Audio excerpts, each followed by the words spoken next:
to call this thing? I got it. Okay.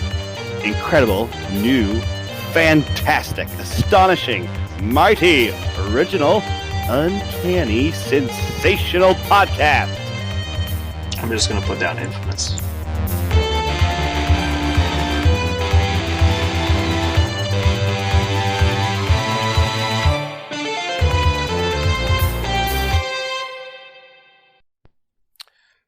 Brace is not on there, and I think that your guys are pretty squishy. You may want to think about that. On the Web Warrior side, you get a lot of people have spider senses, and the people that don't are mostly not squishy. On the Wakanda side, it's... I mean, Okoye is kind of squishy. Yeah, maybe. I personally, I prefer Medpack. I think we should... Mm-hmm. I'll put it on the list. I already have it. Oh, you already have Brace on here? No, I already have Medpack. You weren't listening. No, you said I You weren't listening. Medpack. We're moving past it. You weren't listening. It's fine. I was 100% listening to every word you just said. Okay, so when I said, when he said, "Why don't you have Brace in here?" and I said, "Why prefer Medpack?" and he's like, "Yeah, but we should talk about it." I was like, "All right, I'll put Brace on here." You said, "You already have it on here," and you said Medpack. Oh, we're moving on. What you said. Moving on. You heard the last sentence. We'll go to the videotape later. I'll play the audio for you. I'll post it for the world to hear. I'm going to do a timestamp. Tell people to go right here. Hold on. I'm podcasting. I'm podcasting right now. So, hello and welcome to Infamous, the audio podcast. This is Brandon, or Muteless on the forums. This is Parker. Go by Tweak on forums. This is Jeremy. I go by Black Bolt's Overpowered on the forum, hashtag. So is that how it works? Yeah, it's hashtag and then ... www ... That's how it works. All right. Okay. Cool. Yeah, all of that is his online forum name. It's gonna seem like it goes beyond the maximum amount of characters if you try and search it. You have to search the first half in the first search, the second half in the second search, and then go into options and select secret names allowed, and then you can find it.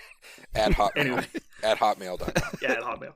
Dude, are you making fun of my Hotmail account? Yeah, I still use that. I called in to put money on someone's gift card, and the woman's like, "All right, I need an email address so I can send the receipt." I gave her my email address, and she's like, "What's Hotmail?" I'm like, "It's an email address." Like, how do you spell that? I was like, "It's fucking Hotmail." Like, how am I having this conversation with a person? Like, anyway. So today we are going to be doing a couple things. Primarily, we're going to be finishing up our list build with our scenario-oriented list. And also we'll be doing our normal stuff, which is mainly Parker going into the news. News. It's been so long since we've had news. Yeah, we actually have a news. And this news is it's a brand new character and some information for a brand new faction. We know a little bit about Black Bolt from a panel to play. They were really descriptive about this panel to play. I feel like some of them have been pretty what's the way to put it? I don't know. Non-specific. Some of them have been non-specific, but vague. This one, yeah, vague is the word. But this one was pretty darn specific. We know he's going to be 5 points. We know some of his attacks. He's 5 health on the front and 9 on the back. And the reason why this is important is that when he's on his back side, his attacks change. So on the front side, he's got his basic attack with his basic strike is a strength 5 with pierce. On the backside, though, he achieves a big wallop of an attack, a strength 9 beam range 4. If you get hit by it, it destroys size 2 terrain, so it blows up all your garbage cans and your signs dumpsters, and your lamp posts, dumpsters, cars, dumpsters, or go bye. And then if it touches you, it auto stuns and possibly staggers. We don't know the dice conditions for the stagger, but stagger is an option on it. We know that he has the Inhumans team ability, which is King of the Inhumans. Basically, anytime a Inhuman wants, they can give one of their powers to another. I say Inhuman. Anybody on his in his list, allied. Yeah, an ally can give a power to somebody else within 3. Just give one power away, basically. So your characters get to exchange power. And so Oh, you're still going. Go ahead. And the last thing we know is we now know what Terrigenesis does, or rather what the basic Inhuman trait is. So kind of like the Asgardians, all Asgardians, even if they're not in an Asgard list, always get an extra power every time they gain power. Terrigenesis for Inhumans is every time an Inhuman activates, they'll reroll one attack or defense die. We don't know how many times that happens, so we don't know if it's every turn or every round or every single roll. The wording on that was it's going to kind be of every ambiguous. roll. You think it's every roll? Yeah, I mean, there's already characters that have stuff like that, like Zemo. Yeah, it makes sense. It's just going to be always, yeah. Right. The wording in the article is a little odd. That's the only reason why I put we didn't know, because the wording is a little strange. But what does it say? Just read it. What does it say? So the wording says the innate power for Inhumans allows them to reroll one die in an attack or defense roll. Perfect for those clutch moments in a game when you need it. So I just thought it was really odd. It makes sense that you read the first part of the sentence and you're like, they'll always reroll one die in attack or defense roll. But the second half of the sentence insinuates that maybe they don't get to use it anytime they want. Like maybe it's once per round or once per turn. I think they're I don't just... know, I think he's just trying to like make it less like reading a fucking stat card and add a little flair to it. I think that's just creative design. If anything, maybe it costs a power to reroll, kind of like the Wakandans do. But I'm pretty sure they just get one reroll every time. I bet it'll just be a reroll too. That's the way I would read it. But when I saw the second half of that sentence, I was like, are they insinuating it's not all the time? Anyway, so that's what we know about Black Bolt and the Inhumans right now. Thoughts? What do you guys think of this news? Yeah, I have a couple, and then I'll let Jeremy go. First off, for the what does the stagger, I'm actually pretty sure it's going to be on damage. I don't think it's going to be on wilds, but it could be either. Those are basically the two we've seen before. Maybe like on a wild and a hit, it staggers. Like stagger on a 9 dice attack is pretty good. The beam 4 obviously too. I guess we haven't seen an attack that staggers multiple people yet. And so maybe it is harder to trigger. Maybe it's like on a crit or crit in a hit or crit in a wild maybe. Anyway. We do know it costs 6. I forgot to mention that. It does cost 6, so it's hefty. I was going to mention that. I noticed you forgot that. So Jeremy, is his leadership ability or just better than Cyclops's? Yes, right? Except he costs 5 points I to think put it on the is. list. To be honest, so the downside is... That's my biggest problem with him, is like looking at the news of him. I'm like, okay, cool. I'm like, wait, he costs 5 points? Good God. So it is probably better than Cyclops's, but again, 5 points for a leader, I mean, that's jamming you up pretty hard. Well, I'd rather the 5-pointer be your leader if it's like faction required. Like if he's someone that kind of needs to be in the faction, I'd much rather than be the leader. Because it makes, like, Magneto, if you're going to play Brotherhood and you want to play Magneto, like, I'd much rather not have to take another fuckhead to justify my 6-point purchase. Like, I'd rather him just be the leader. That's my opinion. I don't know what you guys think. I hope he's that good. I hope you're right. I hope he's that good. I'll say this. Currently, he definitely seems like dog shit. Unless he has got other stuff. Hot take. But obviously he has more stuff. He's a 5-point character. He's not going to have 1 fucking rule and 2 attacks on his card. Like, there's no way that's going to be the case. They insinuate he has really good physical and energy defense. I'm assuming 4, but I could, for a 5-point character, I honestly wouldn't be blown away if he's a 5 in both.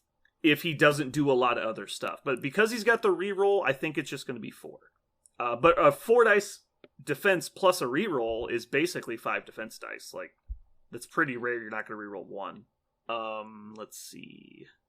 I think it's pretty telling that this character is completely shut down by 1 tactics card. What do you guys think? What tactics card? He's completely negated by 1 tactics card. Do you guys not know this? Which part of him is negated? All of his offense. Do tell. Shush. Completely shut down. He's not allowed to talk. Brandon. Dog jokes. Okay. Alrighty, well that's what I had to add. I'm glad you guys enjoyed that. That's wonderful.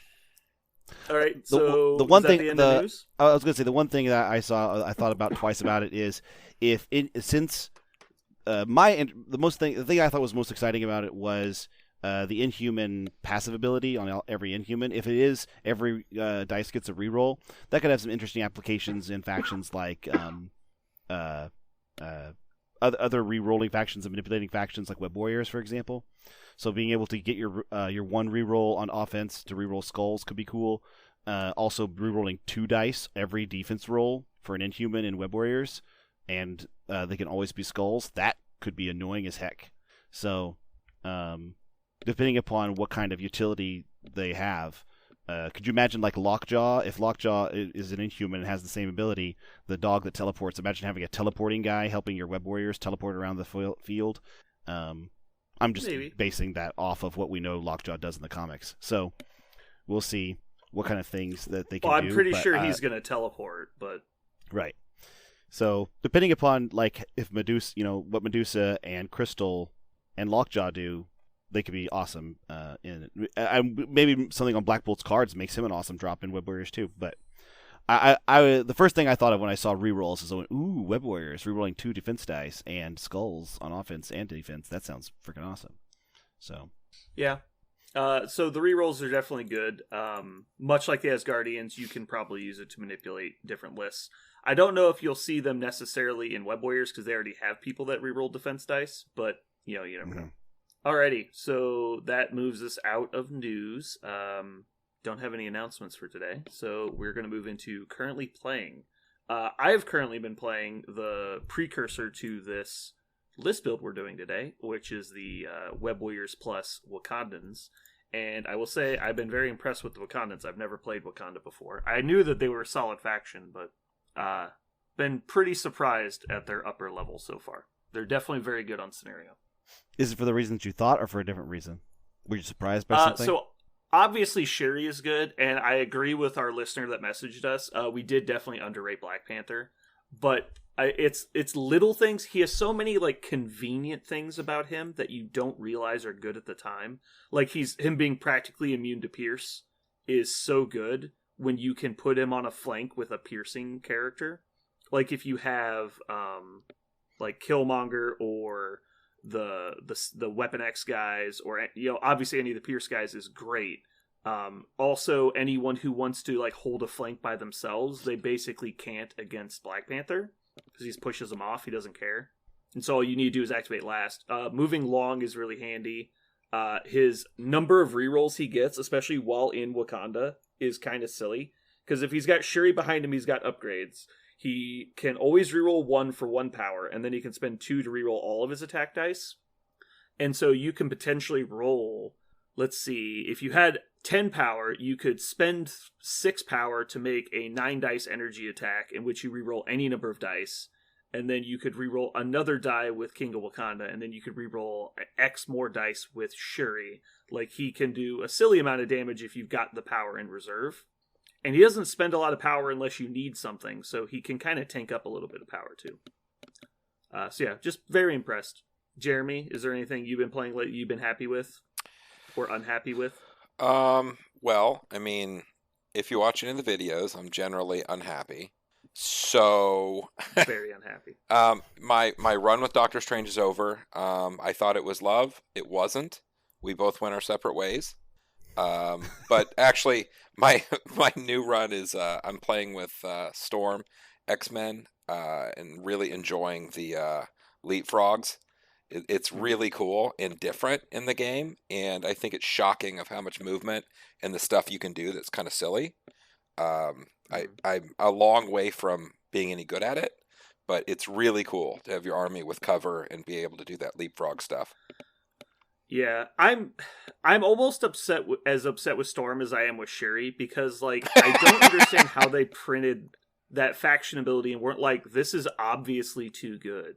Like, this is obviously better than a 3-point leader's leadership, right? Like, even if she didn't do anything, it'd be worth taking her. But it's like, how is Cyclops' so bad and hers is so good? Like, if you switch them, would people play Cyclops? Probably, right? Yeah. I think I would. Yeah, for sure. So, like, why is Cyclops is so bad? I don't know. I mean, there's a I future don't of know. this game that we can't exactly crystal ball, and Yeah, where it's maybe. headed and what it's doing. Well, I I don't mean, know. if the where it's headed is massive power creep, maybe, but like it's just annoying that like they were released at the same time. Like they come together, don't they? Don't they come in the Yeah, same pack? I So like, think how you're is that right. power creep? They're in the same fucking box. I don't know. It's very upsetting to me. Now, as an individual character, she's probably a little underpowered for a 3-point character. She needs a lot of power to do anything really exceptional. So maybe that was kind of the balancing factor, but she gets a decent amount of power. I don't know.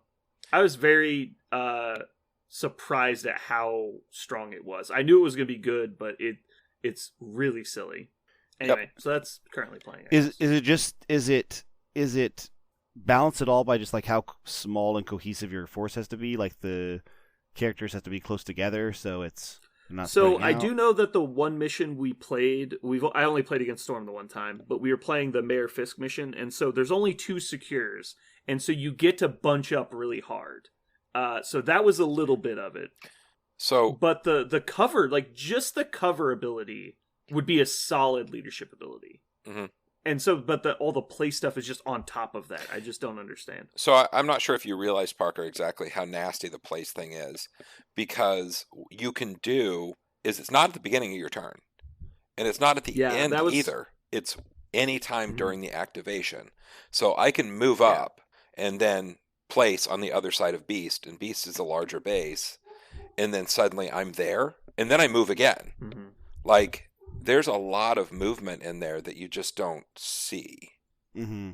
And you have to be like aware of where my model's going to be, and especially Beast. Beast is crazy because he moves and Yeah, then Beast is all places over the and then place. hits and then goes wild and then places himself or moves again. Like that list is really wily. It's very slippery. It That was sounds just like it me has. playing it once. I was gonna say it sounds like it has a pretty high ceiling then also because you're gonna have like you yourself piloting it is tough because you have to see all the options simultaneously. No, well, I don't everywhere know you that can that's true possibly be. because you know where you're going because the objectives are where they're at. And as long as you're anywhere close to it, you're basically like, I'm going to get there. Like, it doesn't really matter because you can place so many things. You're just like, I'm going there. You can't stop me. That's really what it becomes.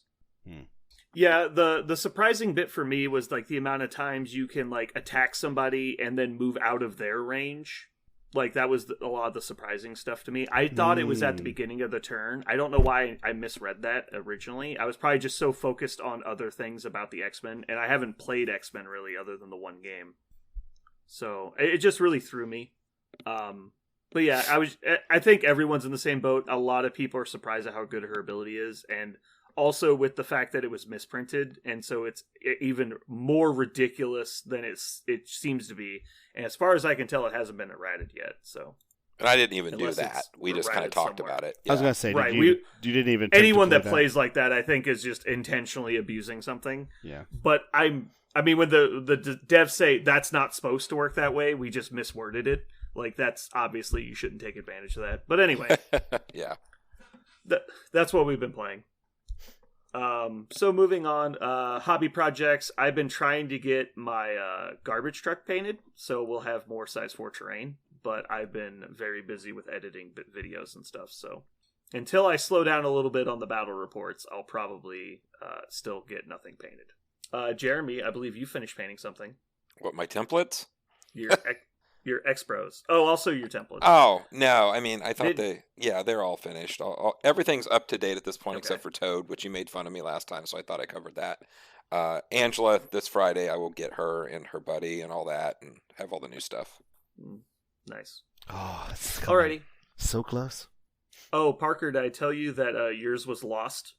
We I have your see, I She-Hulk bet. ready, but the Angela was damaged in shipping. The Angela was smashed to pieces with a hammer and then reinserted into the box. I am really excited to play Angela, but I'm not gonna lie. I really want to try She-Hulk at A-Force. I think it's gonna be fun too. Yeah, we'll see. I'm not equally excited, but I am happy that She-Hulk exists and she. I'm looks very super excited strong. for the affiliation update. I want to see who else is, or which of these characters are in other factions. I'm kind of expecting She-Hulk to be in Defenders. I don't know why. I just have a feeling. And then I think, obviously, Enchantress is going to be in Asgard and probably in Cabal as well. Because I don't think they've added her to the affiliation, have they? She's still nowhere currently? No, she's nowhere. She doesn't exist anywhere, yeah. Yeah. So I'm pretty sure she's going to end up in Cabal. I actually am really excited for Enchantress in Asgardians. I know this is weird because I love Angela so much, but I think I might dabble in Asgardians once with Enchantress in there because I really like the idea of like 2 really hard controllers in Asgardians. That sounds like an interesting, fun way to play. Oh, I was interested in playing Asgard because you don't have to take Loki. Because you just replace Loki with Enchantress. You save a point, and then you can spend those points on Angela. That's true. Hela to Angela, Loki to Enchantress. Go. That sounds really good. Yeah, that sounds hecka good. Also, I just wish I didn't find She-Hulk disgusting. Like, just. He has that weird phobia of muscular women. I was going to say, is that just because like she's some people strong? have. She's a strong, independent woman. Is that what this is, Jeremy? No, she has. No, it's just about her body shape. Like it's 100% about that. She's got like those veins that like the crotch veins that are fucking disgusting. Like those...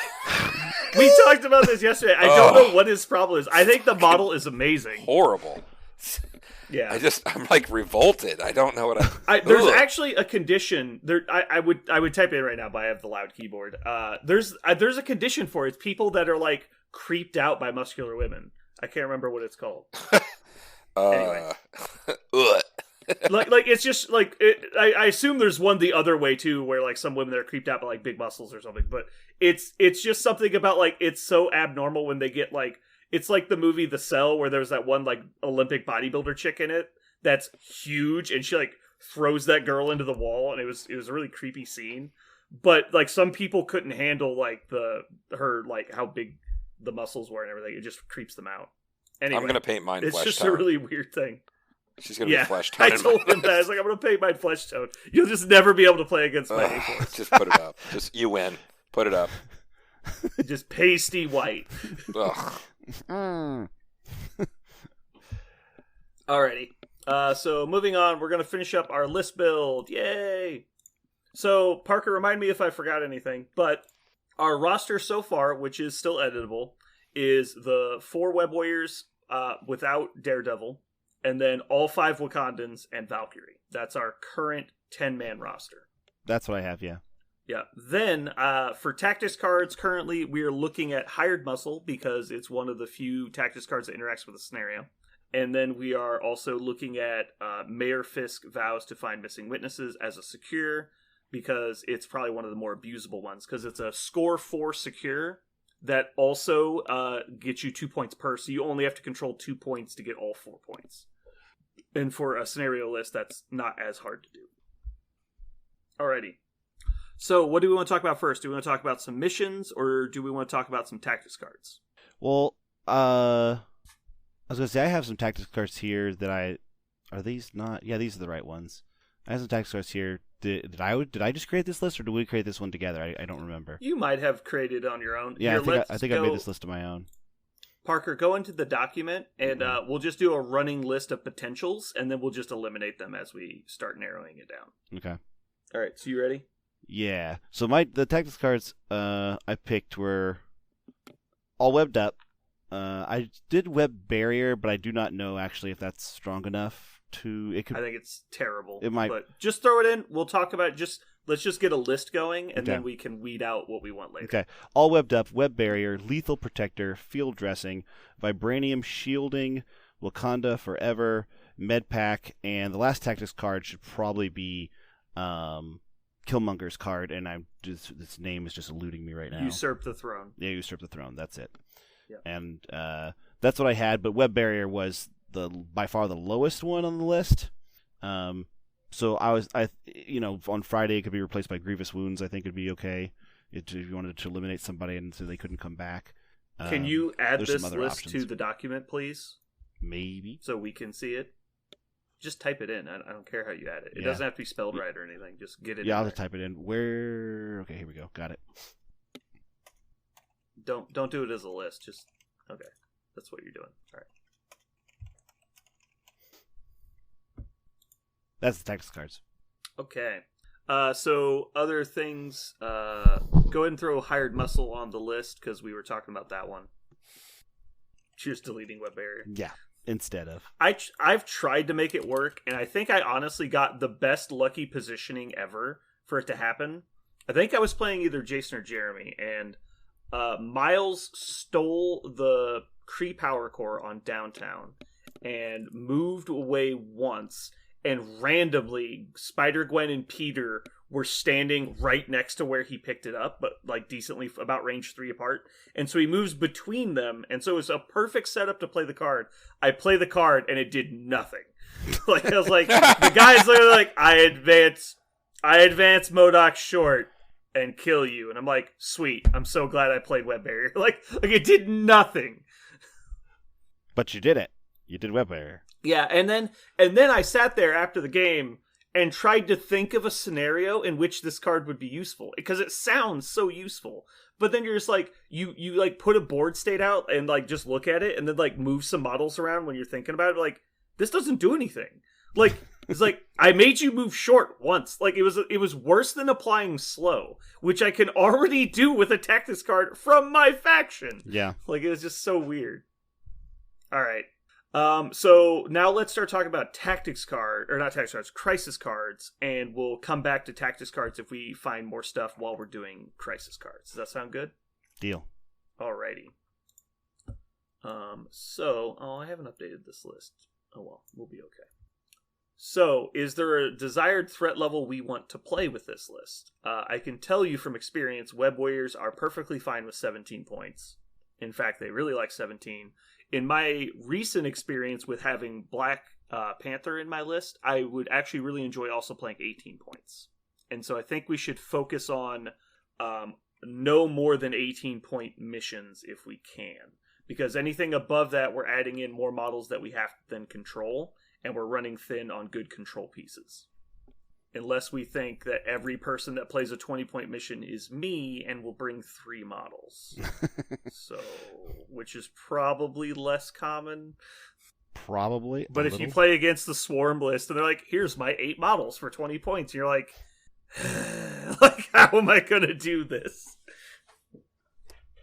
You know what, Jeremy? We need to play that. What?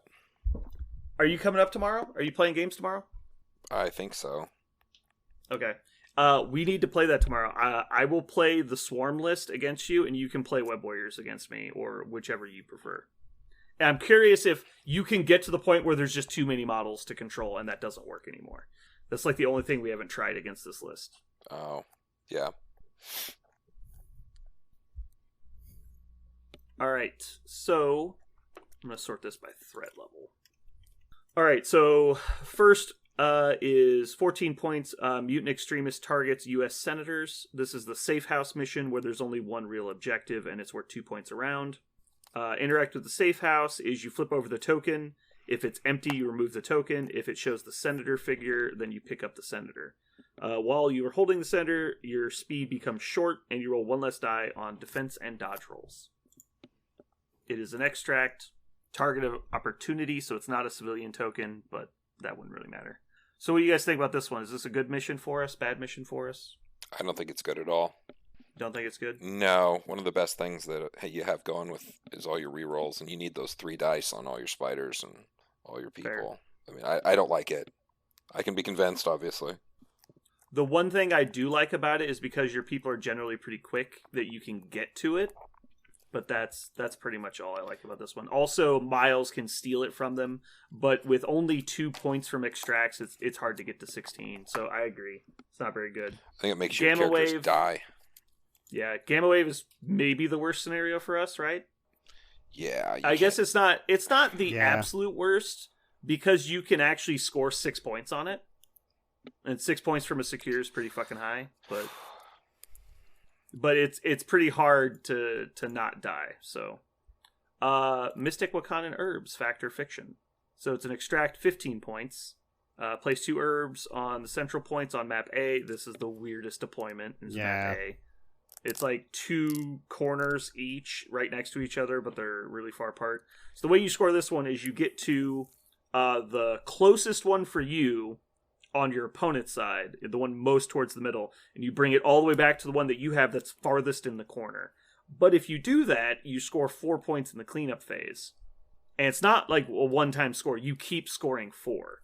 So that's kind of annoying, but it's really hard to get lined up because while holding it, you can only perform 1 move action, and you are immune to slow and stagger, though, already. So that's probably a no-go. Cosmic Invasion Black Order descends on Earth, 16-point secure mission. Map Delta. During the power phase, cosmic vaults radiate energy. Starting with the player with priority, roll die for each character within range 1 of a vault. On a crit or wild, they gain 2 power and are pushed by the opposing player. What do we think about this one, guys? Which one is it again? I'm looking for it here. Cosmic Invasion. Blue. Watching him look through all of his red cards. I know. Parker, what do you think? Are you going to be able to score fast enough with this one? Because we're trying to win by scenario, right? Does this speed us up at all? So it is only a 4-point secure, but I don't think there's any 5-point secures. Are there? There's no F secure. Is there? Pretty sure there's not. Anyway. So 4 points is about average for a secure. But this one gives us more power, and our guys like power, but it also gives power to the opponent. So, well, I think it does part of the job that you like, especially with all your pushes. It's going to push people away already. So it's kind of funny. Yeah. If they do manage to score it. Yeah, I actually think I like this one. It's just weird because the Web Warriors don't really want to play 16 points because I don't really have. I guess you put a Koye in, but she doesn't really add to the list. So your only option is like cut Venom to put in a 3-point character. So you could cut Venom and play Valkyrie and Shuri. I think that works. Let me double check that my math isn't just way off because sometimes, Jeremy, you just randomly do math wrong, and I want to make sure we don't do that. Yeah. At least you're double checking. Yeah, I so never 16 do. points could be you play both Spider-Man, Ghost Spider, Valkyrie, and Shuri is a 16-point list. So that's actually not terrible. That's pretty strong for control because Venom's definitely your weakest control piece. And 16 points, you probably don't need the survivability that Venom brings. It's not as important. Yeah, that's what I was gonna say. That one seemed like it's a paper tiger, but it's 16 points, so bringing overwhelming force to one of your characters might be difficult. It's hard, yeah. And it's map Delta, so it actually forces a lot of spreading out because it's the diamond, and so there's basically going to be a lot of fighting over the 2 flanks.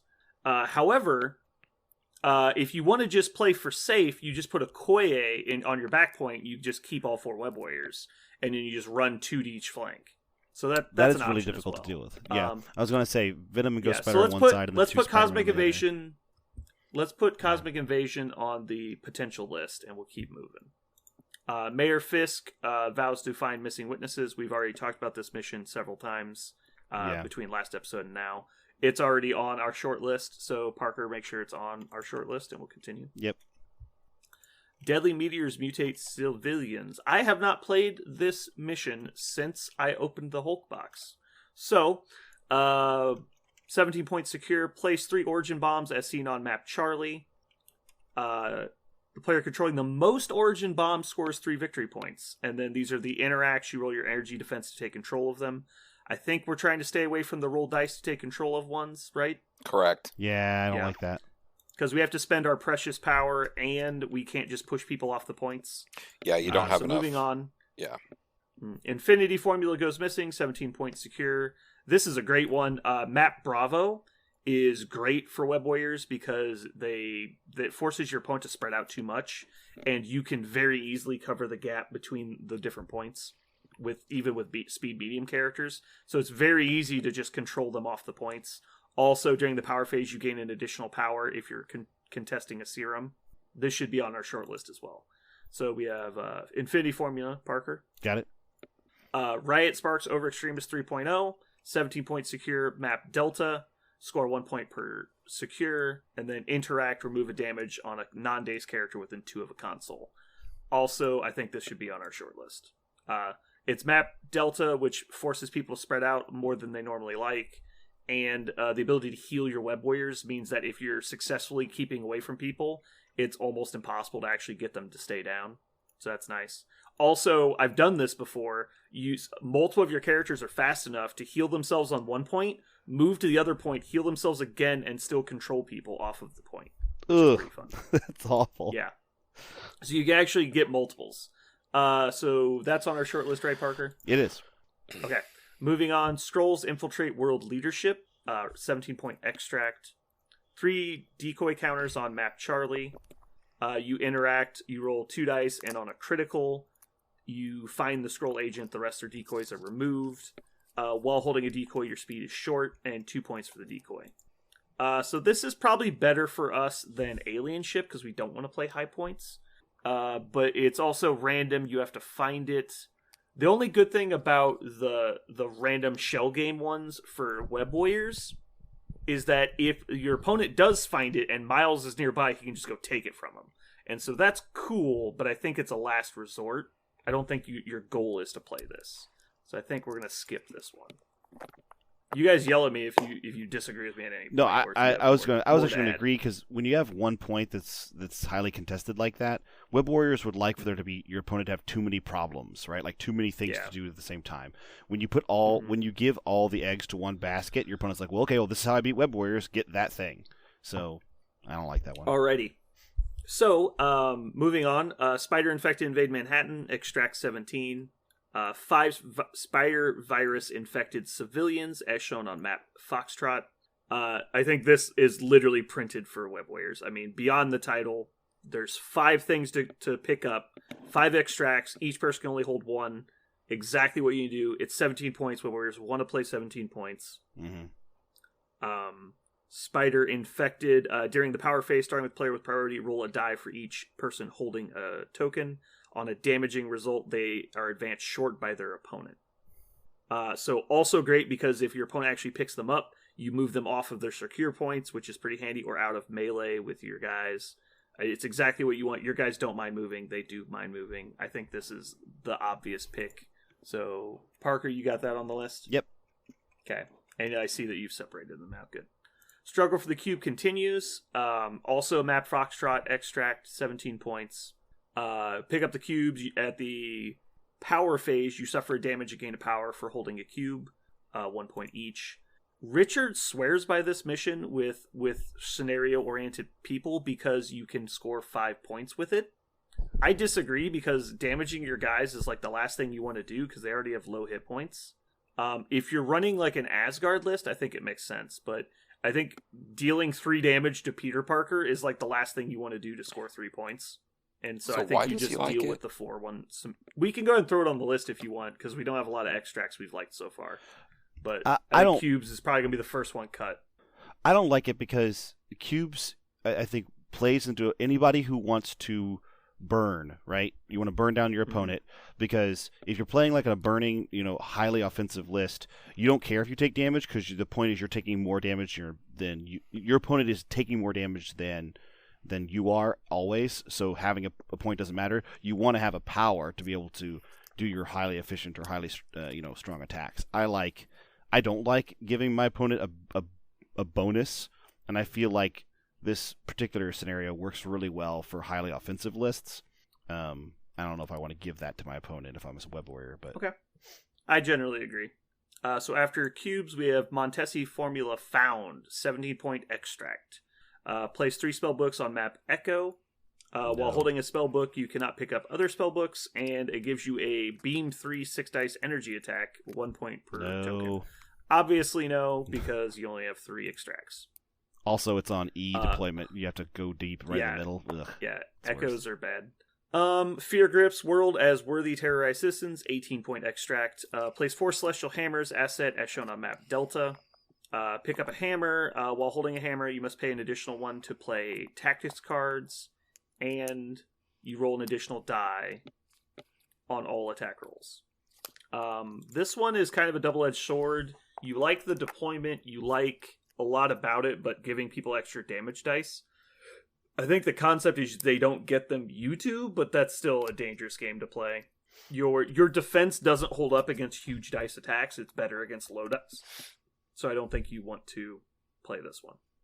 Thoughts? I feel like this would get like a B- in terms of Web Warriors because they're so good at, removing pieces. But if you do have something stuck in, give, Venom a hammer or two and then all webbed up, and then he will just eat anybody, right? So, like, you can't... the hammers, because Web Warriors are so good at acquiring scenario pieces, there is a high-end outcome of this where your Web Warriors also kill your opponent because you're good at controlling and now also damaging. So there is like a way to play the worthy terrorized citizens with Web Warriors. I think you're also, you're asking for the opposite side of that sword also, but yeah, you don't have anyone that benefits from having a bunch of hammers. I mean, MODOK with 2 hammers, your game is done. Like, if that happens. Yeah, that's the problem I have is if like randomly MODOK moves up and kills the guy that has 2 hammers and gets 3 hammers, like, you just lose. Yeah. Because not only can you not score to 16 fast enough, but then he's just killing people. Like, I don't think you can allow that to happen. Especially, you don't even care now, about admittedly, damage. you never have to play the worthy if you draw it, but like, I think it's just it's scary.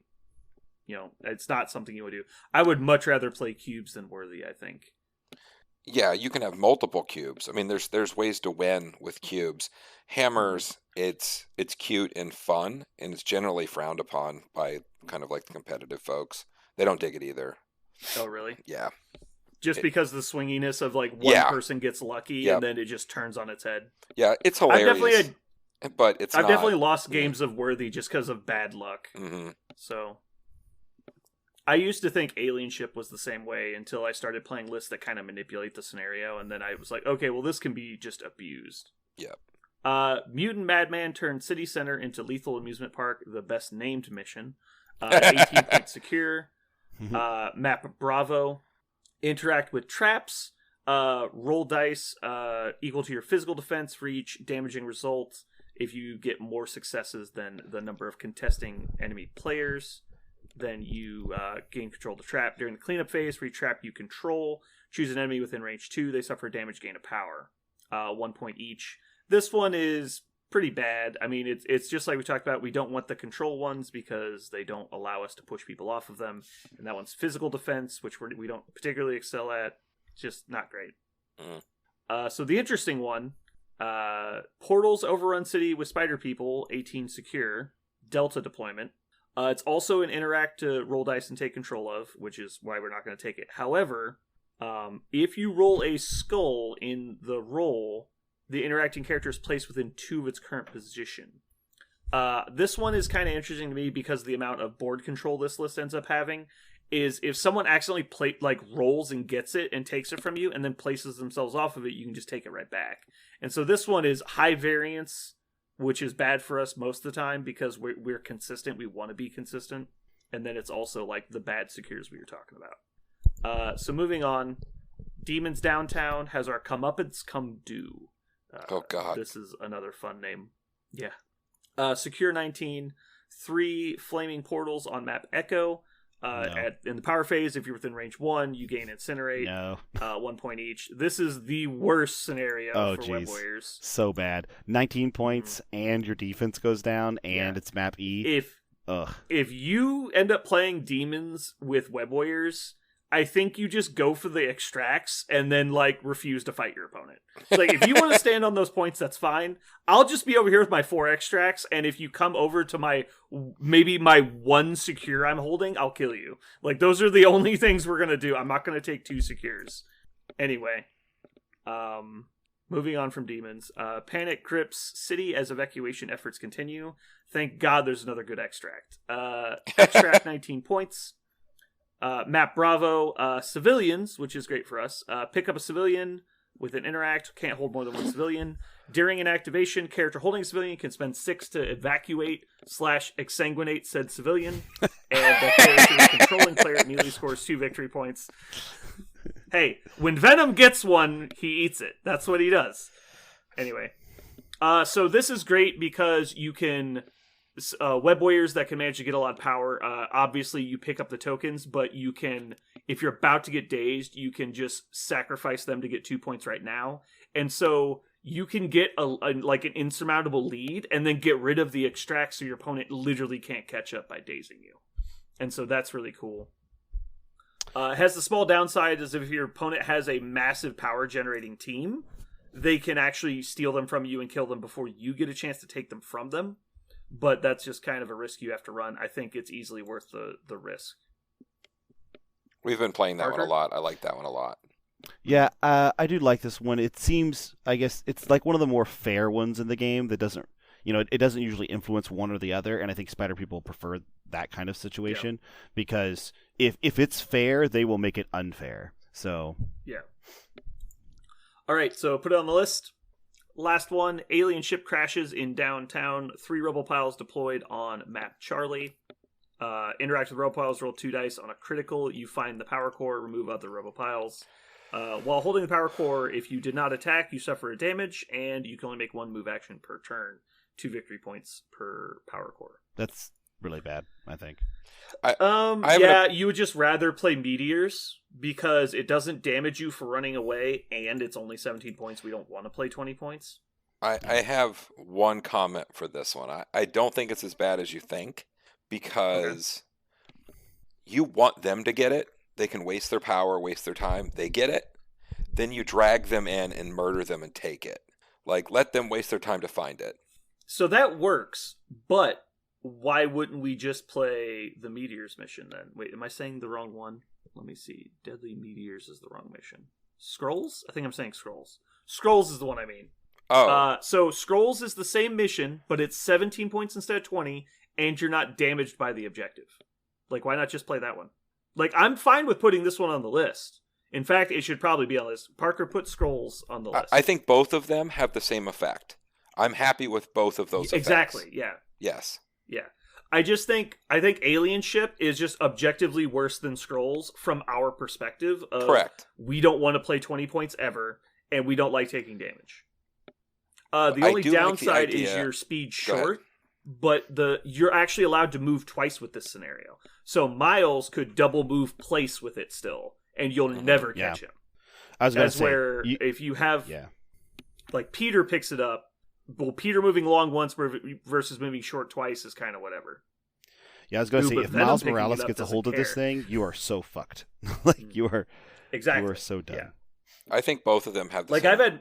They both are really good in the fact that you can just take them away. It brings it brings your opponent to the center of the table, which you want. You don't want them hiding, and then you will manipulate where they're at. So you will control the game. So the only problem is if they find it super early, you won't have enough power left to webline them in, and so you just don't want them to find it on turn 1. That's the only real downside. However, if you have Valkyrie and she's well positioned, she can double move, throw them forward, and so that helps a little. But yeah, you're pretty much screwed after that.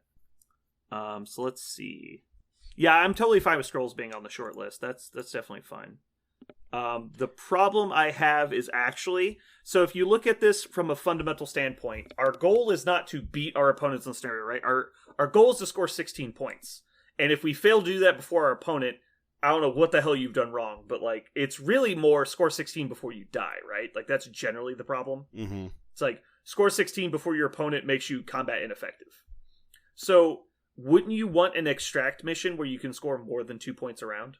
Because if the maximum is 2 points and you pick this mission and they pick like demons, how are you getting to 16 points? The maximum scoring is 5, which means even if you score every possible scenario point, you're winning on turn 4, and you've been incinerated in the middle of the board the entire game. Yeah. Like, I just don't see how that happens. And so that's why I generally steer clear of these. Now, that being said, you can win on turn 6 with this mission. It's just, you have to be really careful about how you play it. You have to be much more passive about how you engage fights. Like, you have to basically not fight people.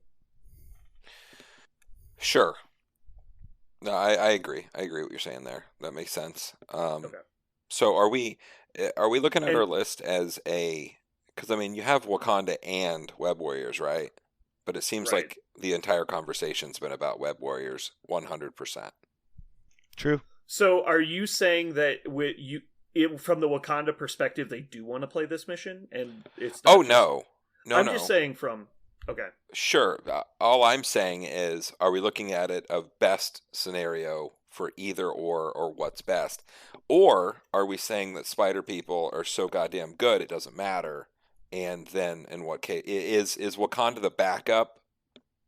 I feel like Wakanda is the backup from my perspective, but it doesn't have to be. I don't think we should build the list thinking that Web Warriors first, Wakanda second.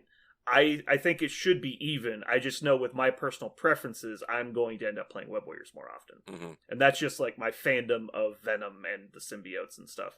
I'm going to want to play that more. I also prefer their play style more of using superpowers to gain advantages on the board, as opposed to Wakanda, who's just like great at everything. And so like I prefer very focused lists, and so my personal playstyle will lend me towards playing Web Warriors more often. But yeah, and that's where I need you guys to stop me. If I'm picking missions and you guys are, well, that's good for Web Warriors, but Wakandans don't want to play this, please tell me, because we definitely need to talk about that. And being that we especially don't need all three missions to be good for one of the two factions, because you're always going to pick. You'll never be in a situation where you can't pick two of your missions. You'll always get at least one of the two. And so if each one has two that they love, that's perfect, because you'll always get one of them regardless of what you want to play. So it looks like we've selected 4 of each mission. Parker, why don't you run through it for us? So the 4 we selected for extractions are mutant extremists. This is kind of shorthand. Mutant extremists. Yeah, we just went through all the missions. Yep, the spider infected, Panic Grips City, Scrolls, and then the Secures are the Mayor Fisk vows to find missing witnesses, Cosmic Invasion, Infinity Formula goes missing, and the Extremist 3.0. I could see you were trying to like remember the full names. I think people understand the shorthand because we just read all the mission names, so that's why I was really specific the first time. That way, we'll be clear from now on. And so the only one that's really generic and doesn't have like a keyword in it is Panic Grip City as evacuation efforts continue. That one just doesn't really have a keyword that helps you remember it. But I kind of wish there was like a quotation around one word in the name, and so we could just agree. But for me, Downtown is the alien ship. Demons is Demons Downtown. Spider People is the it's funny because Spider People is actually the Portal mission, but Spider People is the Spider Infected Invade Manhattan. Spider Portals is the Spider People one. And then Madman, Riots, Extremists, Scrolls, Infinity Formula, Montesi, Cosmic, like they're all Fisk, and like so we have a kind of a shorthand we use, but I don't know that there's like a well accepted shorthand for the mission names. I always just pick whatever the most obvious word is and say it. Like evacuation, well, no one's gonna get that one wrong, right? There's not 2 evacuation missions. Mm-hmm. That's true. So evacuation is better than what I got here because you can't evacuate those guys. Yeah, exactly. Yeah, it's the unique word in the name. Okay, so do we feel like there's any missions we might have wanted to add to this list, or are you guys comfortable with these 4 being our short list of missions? Do you think we missed any? Should we add more? Should we talk about other ones? Honestly, Gamma Wave I think would be fine to add to this list. Because Gamma Wave, I think, is something Wakandans actually kind of want to do. Because it forces a lot of people into a small area, and Wakandans kind of want to do that. Even though they can spread out, they can put a lot of force into a small place. And if Web Warriors have to, they can just go get your scenario part, which is worth 3 points. And so they can play it, but I don't think we want to. This is why I decided not to put it in. There is one thing about Gamma Wave which does benefit the Web Warriors, which is its small number of points. 15 points is hard for some factions to just manage. Yeah. And having that as an option is when you look across the board and you see like Black Order, you're like, I think I'll play 15 points maybe. Like this might be awesome. Yeah. Yeah, if I only have to control 2 people to win this scenario, like that's not a big deal. Right. When you have 3 or 4 controllers, and how many 15? What do you play in 15 points with this list? 15 points for Web Warriors or just in general? So for if you're cutting Venom, you can do Spider-Man, Ghost Spider, Shuri Okoye. If you're doing Wakanda, it's Black Panther, Shuri Okoye, Ghost Spider, Valkyrie? That is. Okay, that works. So Black Panther, Shuri Okoye, Ghost Spider, Black Panther. I said Black Panther twice. Valkyrie is the other character. Mm-hmm. That's not bad. I feel like we kind of are a little short. I guess Ghost Spider is good, but I guess she's the best 3-point controller that they have because Miles isn't really a controller. That wouldn't be terrible. Maybe that's why we don't do it, though. I'm not inspired by either of those, or I'm looking at the 15-point list and I'm not finding one. I mean, you say that till you see your opponent's 15-point list, and then you're like, well, this is fine. Yeah. Honestly, when you see the big guys in there, when you see MODOK as part of their list, and you're like, okay, we're going to play 15, try it. You can shut that shit down pretty quickly just by doing point totals. Oh, I slammed that shit down even harder. Well, because I only have to kill 2 people for your list to become completely ineffective now. And I was like, that's usually just what I go for. And they're like trying to play scenario, and I'm just like, nah, you're dead. Like all I'm doing is lasering down 2 people. All right. So, of the missions we have not selected, do you guys agree that there's none that would make the cut to go above any of the missions we've already chosen? No. I'm actually ready to call the extract. I'm ready. I am convinced the extract is where I like it. Okay. Secure, I'm still Jeremy? out on which one of the should not be there. Yeah, I think that's probably right. I'm with you on all of those. I'm not very good at choosing missions usually, and I mean we're not doing Asgard, so those are the obvious ones. So it's kind of Because when we decided to do the scenario focused list, it was pretty much, do we want to do the spending missions or the not spending missions? Mm-hmm. And so, which basically turns into Web Warriors or Asgard are your 2 main factions for the opposite ends of that spectrum. And so you're either doing like X-Men and Asgard, or you're doing Web Warriors and Wakanda, because both of them benefit from different missions. All right, Parker, I'm going to read through the point totals for you. So, you just add the point totals in. Are you looking at these? Mm. Can you see the point totals? For the scenarios? Yeah, I don't know if you have MCPDB. Yeah, I got it all out. I get it. Okay. Add the point totals to there so we can add that into our discussion. Sure. And Jeremy, did you see the tactics cards we talked about earlier? Let's start trying to find more tactics cards.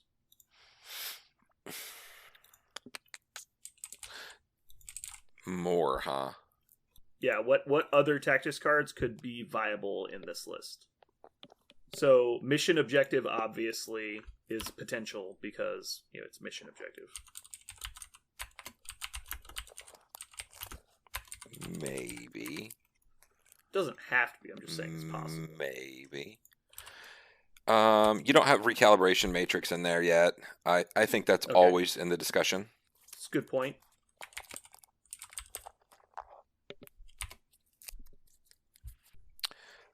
Brace is not on there, and I think that your guys are pretty squishy. You may want to think about that. On the Web Warrior side, you get a lot of people have spider senses, and the people that don't are mostly not squishy. On the Wakanda side, it's... I mean, Okoye is kind of squishy. Yeah, maybe. I personally, I prefer Medpack. I think we should... Mm-hmm. I'll put it on the list. So, one that I think is kind of... I don't know if it plays into our mission or whatever, but Trip Up is crazy good. We haven't talked about that. Parker, start adding these to the list so they don't have to hear my clicks. Tactics cards. Trip Up. Disarm is kind of ridiculous, especially if they get a big baddie in there. I got the list. There you go. All right, so you said Trip Up, and what was the other one? Disarm. Mm-hmm. I like those two. Is Inspiring Monologue on that page? No. It is not currently. Put on Uneasy Allies as well. Yeah, I was looking for that one. Mm. Because I think the theme here is we don't need more damage. We need to make sure that we continue holding on to our objectives until we win this game. Like, that's kind of how I see it. Now, generally, I like Uneasy Allies because if you're going to bother playing all webbed up, that's kind of the plan. Now, if we want to take those out, we can, but I think it's worth talking about Uneasy Allies anytime you have Venom in a list. Sure. Because the Wakandans, both the Wakandans and the Web Warriors are also good at fighting, which is kind of the best thing about these lists. And so if you want to go more punchy, it's good that we talk about that. So go ahead and hit me if you have any more stuff. Yeah. What about advanced R&D? We can put it on there. I think we'll cut it pretty quickly, though. I don't know that it does. You know what, though? It might be better than we think, because there's so many times that you're just trying to push and you don't have one to do it. That's not bad. I guess that's true, yeah. On Friday, Grievous Parker. Wounds is coming out. It's true. Do we care about Grievous Wounds, though? I mean, everyone should look at it, but... Mm-hmm. Right. I think it might be important if you wanted to... if you're going up against like an elite list that's, you know, got really big characters that are going to get huge amounts of value out of things like field dressing, you're just like, no, that character is going down this turn. It's not coming back this turn. Like that's, it might make your big all webbed up push more worth it if you know they're not coming back. Yeah. Climbing gear. Yes, it's always in the discussion. And that's better than rocket boots. Worse than rocket boots, we're sure. It's definitely better than rocket boots. Okay. What? I feel like you don't know what it does. Let me double check rocket boots. Maybe I'm crazy. Gains flight. At the end of the round, roll die. Stun skulkers. What? Yeah, it's definitely better than rocket boots. Oh, rocket boots doesn't cost power. I guess I underestimated how good rocket boots is, but is it at the end of the round? Yes, you have to wait till the end of the round to move. So climbing gear is an immediate advance. Right. So I think you use climbing gear to when you can't get to where you need to be. Rocket boots isn't bad if you get pushed off of a point, obviously, but it's also random. Yeah. But it's free, so I don't know. I think I'd still stay away from it. I would stay away from it in this faction because you already have wall crawler everywhere. Like, you don't need to fly. Yeah, we're really just playing it for the move, and the fact that the move might not happen, I don't think you'd ever bother putting it in. Yeah. Let's see. Remember, Wakanda does not fly.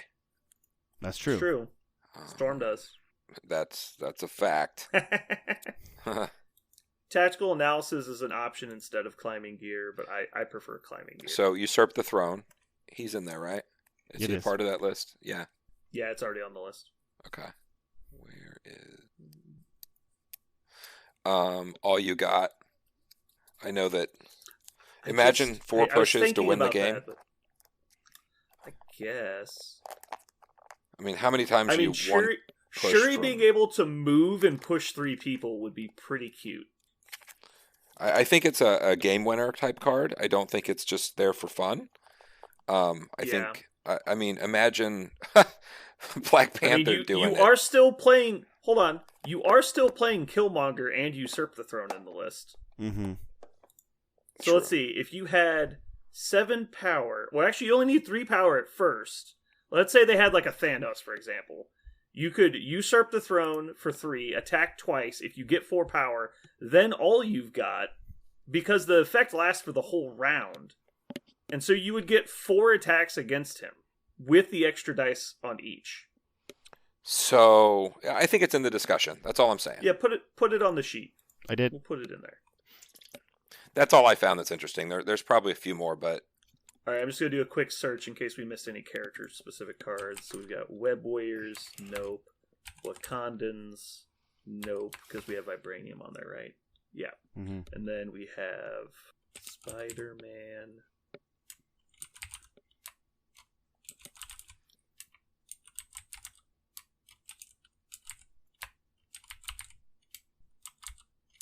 Yeah, okay, so I think that's going to be our list. I think it's pretty comprehensive. So we've got All Webbed Up, Hired Muscle, Lethal Protector, Field Dressing, Vibranium Shielding, Wakanda Forever, Med Pack, Usurp the Throne, Mission Objective, Recalibration Matrix, Brace for Impact, Trip Up, Disarm, Inspiring Monologue, Uneasy Allies, Advanced R&D, Grievous Wounds, Climbing Gear, and All You've Got.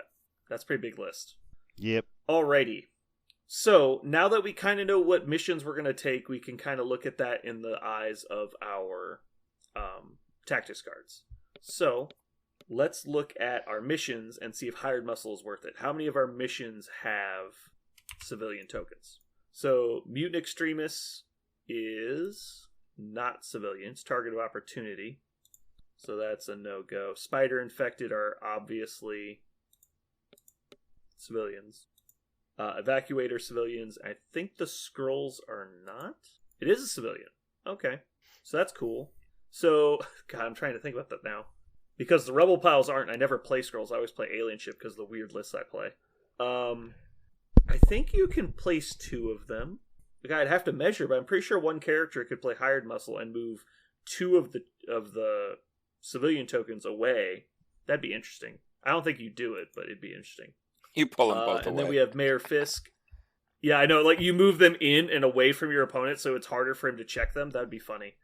Or if you do it first turn, they might not be able to check them because you move like speed medium characters can't go that much farther than the center. So like you might actually stop them from checking the points on turn 1. That would be hilarious. All right, Mayor Fisk obviously is civilian tokens. We've checked that one before.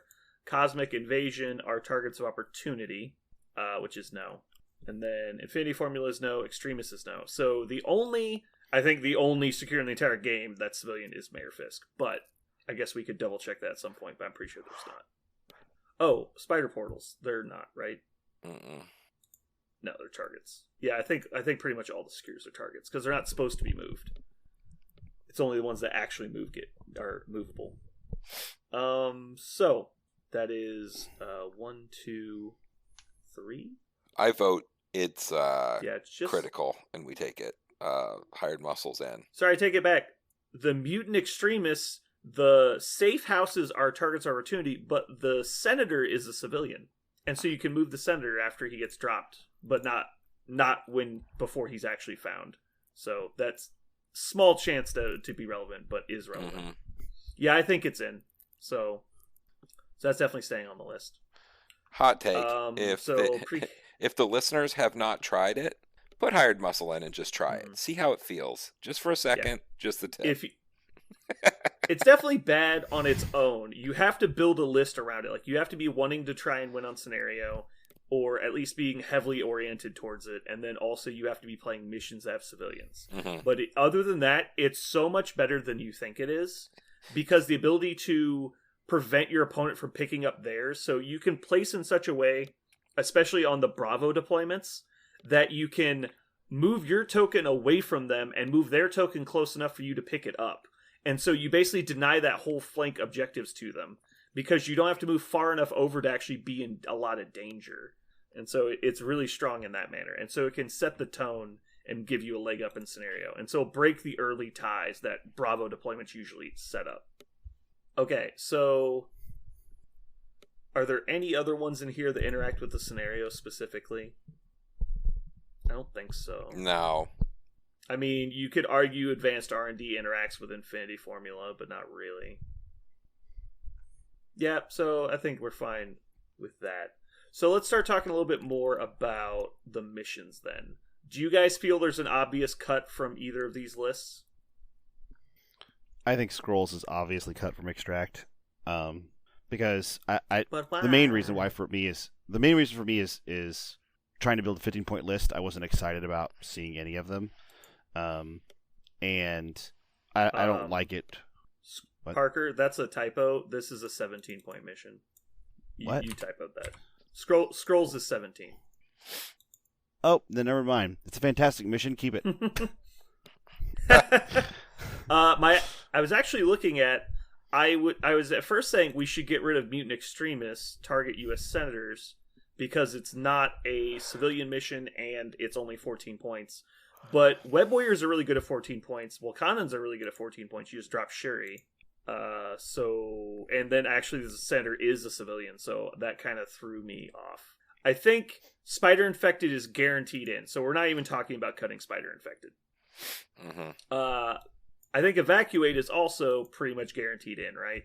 So we're really talking about, do we want to cut the Mutant Extremists, or do we want to cut the Skrulls? That's really what we're talking about here, right? Everyone agree? Yes. Yeah. Okay. We should cut Skrulls. So, we want the 14. Do you? You really do? Yeah, you want I actually want think- 14 as an option. Yeah, I think you're probably right. Also, Scrolls is still a dice. Like it's like if you're trying to win, if you It is dice. it is a dice. Like that's not nothing.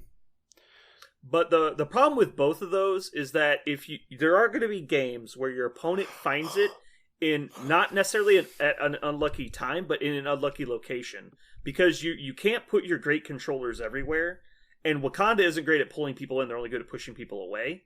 And so I think these two missions are really only going to be played by the Web Warrior player, and which is good that we're cutting one of them, because you don't want two that one faction doesn't want to play. But you're not going to be able to have your good Web Warrior controllers cover all 3 points. They're too far apart. And so if your opponent randomly moves up to like one flank and finds it at the worst moment, they're just going to have it. And so that's not the worst, but if you do 14 points, I don't know. I don't know if it helps you more than 17 points, because if you have more characters, you can cover more spots. Does that change your opinion at all? Do you think we still get rid of Skrulls? I think it's Scrolls because I thought it was 15 points at one point, and I really didn't like that. So I think we should take that. That's the reason. Yeah. Not. I mean, if you told me that Web Warriors player brought Scrolls to a game, I wouldn't be mad or be like, what the fool. I wouldn't. But I think you need, like, you really want Miles to carry it. You need it to work out. Whereas the others, you have lots of ways out. I feel like Scrolls, you need things to fall for you. So, and I don't like that as much. This is going to sound dumb, but now that I realize you can place 2 of those, I really want to see it happen. I really want to see, like, fucking, like, Valkyrie run up the front, or it could be anybody but Venom, really. Like, Ghost Spider runs up and just, like, yanks 2 of the center line deployment ones back range too, and you're like, what? And then, like, if they have no move longers, they can only check one of them now. And so it's just so annoying. They're like, we'll go It check just this seems one. really funny, and I want to. Yeah, I guess. But they'll get it. 14 points That's is the a way it good works. argument. Yeah. The 14 points is an interesting one, but I think we've already said that. Well, I guess we should talk about this then. We were saying before that you always choose blue, right, to prevent people from gamma waving and demonsing you.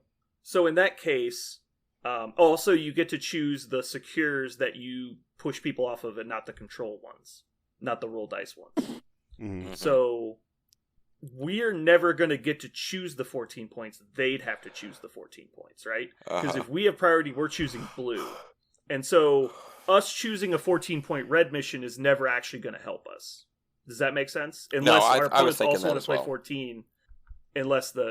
Unless our opponent also wants to play 14, which removes our advantage anyway. Yeah, I mean, blue lets you decide where the battle's going to be fought, and being that we're trying to control the board, you want blue. Yeah. Also, the really the ones that kick Web Warriors in the nuts are in blue also. So your opponent wants those if they have them. Mm-hmm. So is that a check? Did you really not build a 15-point list you liked? Really? I mean, yes, I could build lists with 15 points. I did not prefer them to the other versions. So that's all. I just thought they were weaker. Okay. So Jeremy, did that swing you with the 14 points isn't as important? Does Scrolls sound better now? Or are you still on the mutant No, extremists? for sure. I was looking at that and thinking that about the same time that you said it. Like, I was like, okay. That won't work anyway. It doesn't. Yeah, if 14 points was in blue though, then you could figure it out. But it's not. We'd find a way. Yeah. Because at 14 points, you literally can't run 5 characters or 5 characters unless you're playing Guardians. You could technically do it in X-Men if you took a rogue agent. You take a rogue agent and two two-pointers. Yeah, and then you could do it in Web Warriors if you were being really dumb and didn't play Web Warriors in Web Warriors, because you're already taking Miles, who isn't a controller, and so then you'd be taking Ghost Spider, who's an okay controller, and then Taskmaster and like Rocket and Nebula, and you're like, look at my Web Warrior list. Like, you're an idiot. Like, okay, so we're cutting Mutant Extremis, the 14-point extract. So that leaves our 3 extracts at Spider, Infected, Invade Manhattan, Evacuation, I can't remember the full name, Evacuation, and Skrulls. So let's move into the Secures. We've got Mayor Fisk, Cosmic Invasion, Infinity Formula, and Extremis. So personally, I've really enjoyed Extremis. It seems to help me. My characters are always willing to move to the points and heal myself. And when your opponent is already losing an action to move back to the point, usually, because either with Wakanda or with Web Warriors, they're never going to be on the blue points. And so they have to move back there, and then they don't want to spend a power to heal themselves, usually, because they're not really getting to attack very much. I don't know. It seems in my experience that you end up healing a lot more than they do. Do you guys have an opinion on what one should be cut first? I'm just curious if we have pre-established thoughts. I don't. So I don't care. Mayor Fisk is deployment Charlie, but you don't put the center one down. There's just the 2. I think we're all in agreement Mayor Fisk is staying in because it's abusable with hired muscle. Yep. Yeah. I like that one. It's also really abusable if you have auto pushes, which turns out both of our affiliations do. So Fisk is in. So we're choosing between Cosmic Invasion, which is deployment Delta, and this is the one where you gain 2 power if you roll a wild or a crit, but then your opponent gets to push you. So we like both of those. And then Extremis, which is also deployment Delta, and Infinity Formula, which is deployment Bravo. I like the deployment Bravo. Also, Infinity Formula giving you extra power means that you'll always have power for Webline, which is really handy. You found that Bravo was manageable? Yeah, it seemed pretty good because the far points are close enough that they're always under threat for you to go get them. Also, people will tend to do is they'll stand on your side of their objective because they want to move and attack you, right? Right. And that will generally put you within range to shoot them with impact webbing, which is really convenient and then like bad for them. Also, obviously, Shuri can just stand in the middle of the board and push all their people off their points, which is funny. I guess that's mostly true of Delta, but it's a little bit more spread out, so she can't stand in an as equally convenient of space. Yeah, I like B a lot. I also like the Infinity Formula passive. I do too. I do not like... Well, Invasion is okay. Invasion is the one I'm the least attached to, I think. It's not that I don't like it, it's just that I do like the other 2. I think Extremis is great. I think pulling out Extremis would be a bad idea. Infinity Formula could go, but I like it. And then Cosmic, I kind of like. Mainly, I haven't played it enough. So I think the question is, do we want 16 or 17 points, I think, is what's going to be the tiebreaker. So I think the this 16-point list... Go ahead. Sorry, what'd you say? I think the 17-point list is so dumb. So, dumb good. Excellent, I mean. The opposite of bad. Yeah, the 17-point list is definitely strong. The 16-point version of Shuri, Valkyrie, Ghost Spider, Miles, Peter is also very strong. I could go either way. Jeremy, what do you think? I was going to read them again really quickly, see what's going on, because I'm a little... I mean... I feel like it excels in the lower points. I mean, 17, 18, 19, and 20 points gets a little scary sometimes with what people can do. Mm-hmm. It's mostly what scares me, because generally when people take like 2 really effective models, I feel like with really good positioning, you can defeat them with control lists. Or at least not defeat them, but you can win on points. It's like, you're not really defeating them, you're just like circumventing their list to victory. And so I feel like when they take like 2 really good characters and a bunch of junk, that doesn't bother me as much as when they take like 4 quality characters, because I can't just lock down one of them and ignore them. I have to actually lock down everybody, and that's a lot harder to do. Because if Shuri's going to push someone range 4 away from where they're currently standing, it's a lot easier to do that if I'm like using it against like MODOK, as where if they have like Sabretooth and Wolverine, I can't do that. Well, you can do it to Wolverine, but you can't do it to Sabretooth. Where's that? I also like D. Like I like that you already control basically one of them, and if you're using Shuri or any of the, I mean, so you're like, you're up one, and everything you do is push shit away. So you basically get a free +1 to every turn because they're not going to be able to stand on it. Yeah, you can use one of your models to knock their backpoint guy off. So also something I just noticed. So our deployments currently are Charlie, Delta, Delta, Bravo. If we cut Infinity Formula, we're basically going to have the flank points is what we're going to fight over always. Because the Charlie mission doesn't have a center one because it's Mayor Fisk and it doesn't deploy the middle objective. So you're fighting over the two on the edges, and then on Delta you're controlling your home base and then fighting over the edges. So all of the fighting is going to be around the flank points if we cut Infinity Formula, as where Infinity Formula is a little bit more interior, it's table quarters. So that's fine if we want to do that. Infinity Formula... I feel like Infinity Formula actually is... There's nothing on the center, right? Isn't it almost always going to be two flanks getting fought over? Am I crazy? Or is there going to be a fight in the middle? No, because there's... On a Bravo deployment, there's your side and their side on the sides. So there's 4 points to fight over. Right. But there's also in D 4 points to fight over. But with D, there's... No, but you realistically in D, you're not fighting over the back points, right? The ones close to their opponent's deployment zone. Like... If you have control for that model, then you can get them off, but I'm not moving over there to take it very often. I see your point. Because it's so far away that, like, it's hard to affect those models. Okay. So what I'm saying is basically all of the fighting is going to happen on the two flanks. Unless we take Bravo, it's going to spread it out a little bit more. And so it might be a strategy we can build into our list a little bit is, well, we know that we're going to have two flanking forces. And so we're just going to immediately split our force into two groups and go take the sides. And if our opponent isn't ready to do that, that might mess with their list. Like, I know Cabal really doesn't like splitting up that heavily because you lose the synergy from Red Skull. You lose all your close buffs. Like, that's really annoying.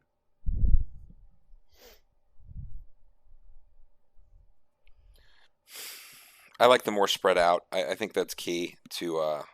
all of it. The more spread out, the more you divide their forces, and the more you just pushing a model can really influence it. Where if you get more mashed together, you got to push 2 or 3, or manipulate the board more. It's easier, in my opinion, when you have every model that can move another model, which you basically do if you split it in half.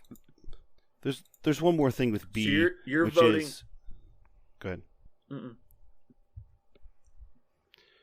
So the one thing about B is that you're because you have two deployments that are kind of near each other. Or sorry, not two deployments, two points that are near each other.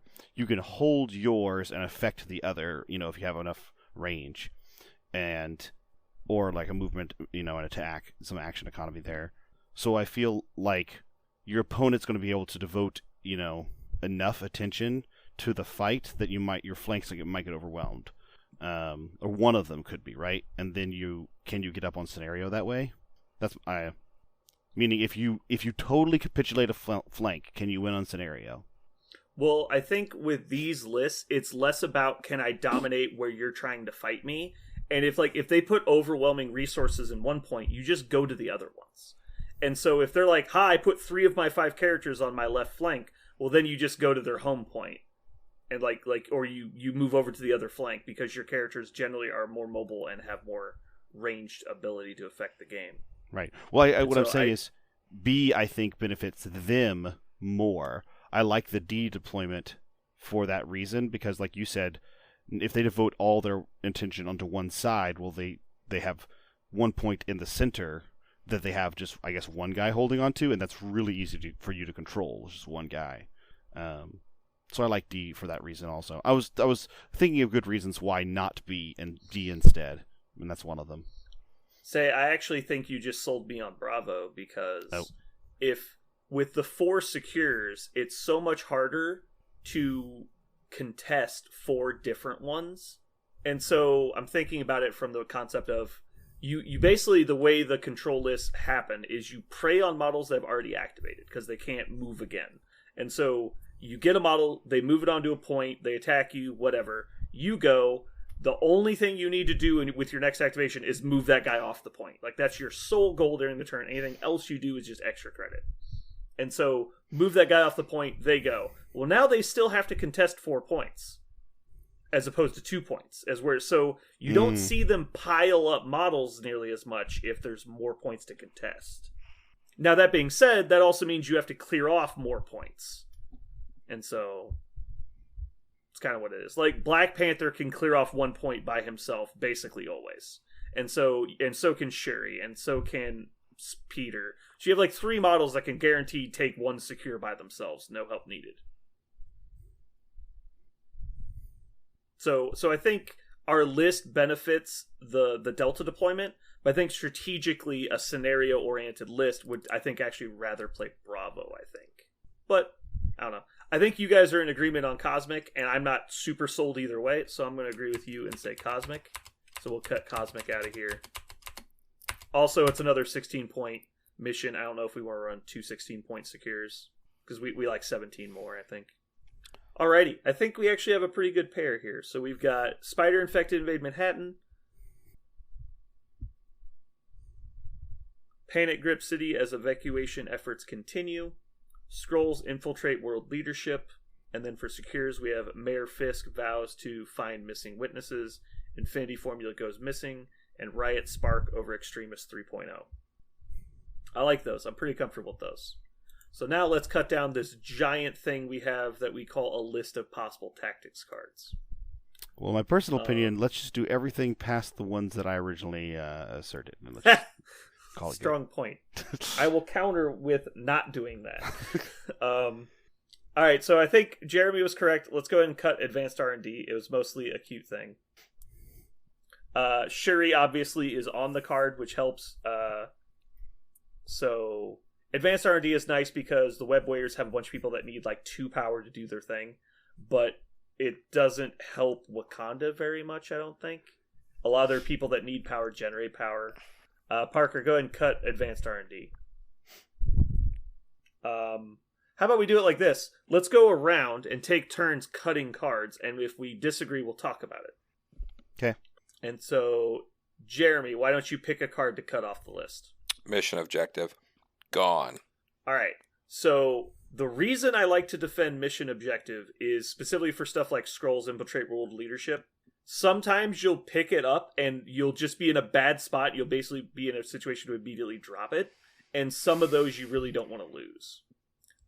It's not good on missions that have lots of extracts, like Spider Infected, because there's just too many people to save everything. They also tend to spread out a lot. I will say that I think mission objective is only really going to be played between someone in Venom or Black Panther and someone else. So those are the only 2 really interactions that are going to happen. Parker, how do you feel about mission objective? Tactics cards, it's always like tight. You can't there are lots of tactics cards in the game. They did a pretty good job of balancing them with the exception of a few outliers. And I think mission objective just makes it into like slot 9 or 10 because of how I just don't know how often you're actually flipping that card usefully. I don't know. It seems like a lot of things have to line up, and the slots are too precious. I would say I have definitely played it and had it be very effective in games, but yeah, it's pretty rare, I think. So yeah, I'm okay cutting that. There are too many cards that we want to take. I'm gonna cut. Actually, my Parker, turn. it's your turn. I would say Inspiring Monologue. I know it's a very defensive card, and if you have a character you really, really want to keep alive, but okay. Never mind. So I was gonna say Inspiring Monologue. You're gonna veto your own card. Well, no, I don't know if I didn't put Inspiring Monologue on the list. No, I meant like you picked it to cut, and then you're like, nah, let's keep it. Well, the reason why is I just remembered that if Wakandans really like it, Wakandans really like it. Yeah, and that was going to be my argument. Yeah. Is freaking what's his name? Black Panther with Inspiring Monologue will just never die. He'll Wonder and Woman. because you need him to activate last, sometimes you need that kind of survivability. Yeah. Inspiring Monologue So that was doesn't definitely mean cut it's- from a Web Warriors list, but sorry, not definitely. I think it does not make the Web Warriors list, but it definitely makes Wakandan. So I see your point. Yeah. So, and it doesn't mean it's going to make the 8. We're just not going to get rid of it yet. Okay, so it's my turn to go. Okay. I'm going to cut Grievous Wounds. My argument for cutting Grievous Wounds is our list is not focused on killing people, and it's primarily focused around killing people when you need their red tokens, and they don't get to field dressing back their red token, so I don't really care if they're alive or not. Mm-hmm. No one disagree? All right. Jeremy's not even paying attention. Jeremy's asleep. I am. I'm reading Vibranium Shielding. Gotcha. I don't think To cut it? Yes. All right. Well, you're up, Jeremy. So are you voting Vibranium Shielding? Yes. It's specific to Wakanda. We have so many other cards that are good kind of everywhere. I just don't think it makes the cut. I think it's a great card. Let me tell you how wrong you are. Bam! You're also wrong. So first off, let me pull up this card and see what it does. Hold on. I thought it would be good. Vibranium Shielding is a Wakanda card. Active. Black Panther or Shuri may spend X power. X may not be more than 5. During this round, allied characters within range X of the chosen character gain invulnerability and 8 superpower. Invulnerability is the same thing Iron Man has. It's reduced damage incoming by 1 to a minimum of 1. One of the reasons I would like to see this make the 8 is Black Panther can spend 1 to give himself damage reduction for a round, which is really cool. It's basically like a second inspiring monologue. But because we're going to be fighting over the flanks specifically, there's going to be a lot of times there's people close to him because you're fighting over those side points. And so I think you will actually cluster up fairly often. And I'm not thinking you're not going to spend 5 power to play Vibranium Shielding. You're going to spend like 2 or 3 most times. And so that's my argument for keeping it. It's obviously powerful. Downside, yes, it's a Wakandan only card. That is definitely a downside. I was gonna say, but also like when Okoye is next to him and close enough for Vibranium Shielding, and now you have a bodyguard and him, and they're both Vibranium shielded. They're so difficult to remove, and it doesn't look like it, right? They're just like two skirmisher types. You're like, here, I'm just gonna go get them. You're like, oops, I couldn't. I think it's an incredible amount of redundancy. I mean, I don't know if anyone's ever tried to kill Black Panther, but him healing 1 per, like, you're like, he's not even taking 1. Let's get serious. Yeah. Well, but also keep in mind, Shuri can play it in the back when she's sitting on a huge stack of power she can't use, and like, whatever, like, I'll just Vibranium Shielding. She's gonna play other cards. I like Vibranium Shielding. I think that you have a point. So again, the problem ends up being because you are probably going to outnumber a decent amount of people because you don't really take really expensive characters. You're never going to have priority. And so your character's going to get beat up before you get a chance to activate a lot of them. And you want to activate your characters last so you can affect your opponent on the points. I just think that having some damage reduction thrown in is handy. So, how about this? Parker, let's organize these tactics cards by faction. And so let's put, so it's Vibranium Shielding. This is why I didn't want to do it as a list. It's going to be really messy to move around. I could do it, Brandon. I got it. I'm doing it right now. All right, well, you do it then, okay. So it won't be so loud. And then put Usurp the Throne just under the Wakandan cards, and put the Venom and Spider-Man cards just under All Webbed Up. You've been trying to sell me on Vibranium Shielding for weeks now. You can take it, Have you ever seen fold it happen? into a tiny square and stick it up your ass. I don't like it that much. So the problem becomes, and this we've talked about this too, is with Wakanda Forever, Vibranium Shielding, and Usurp the Throne, because you're never going to put Killmonger in a Web Warrior list just for no reason, unless you get caught in a really weird Gamma Wave scenario, I think, maybe. And so if you're like, yeah, I'm just going to kill them. I'm going to take All Webbed Up, Uneasy Allies, with Killmonger and Web Warriors with Venom, and I'm like, what are you doing? Like, what is wrong with you? Yeah, it's bizarro. Parker, do you see a problem somewhere around B and C on that list? You don't take 2 Wakanda Forevers in every list? I do. I like Personally, I find it gives me a huge advantage. And I will Wakanda forever again. Yeah. It says forever. It's not once. It's not Didn't say Wakanda per right turn. now. It's Wakanda forever. Per game. You play Wakanda forever, you keep Wakanda forevering until it's forever. All right, so yeah, the problem being, obviously, if you have 8 tactics cards, you play 5 in a list. If you have 3 Wakandans, that means you have 0 choices in your Web Warriors list. Your Web Warriors list is always those 5 cards, which potentially is not terrible, but is really awkward. Because if you get stuck into a mission with no civilian tokens, that means you're playing Hired Muscle with no civilian tokens. You look like a fucking moron. Or Jeremy on stream. Anyway. Whoa. I believe you played We Are Groot without Groot or Rocket in your list. That may or may not have happened. I do not recall. You will neither confirm Anyway. nor deny. I do not plead recall. The 5th. I do not recall. Wakanda the 5th.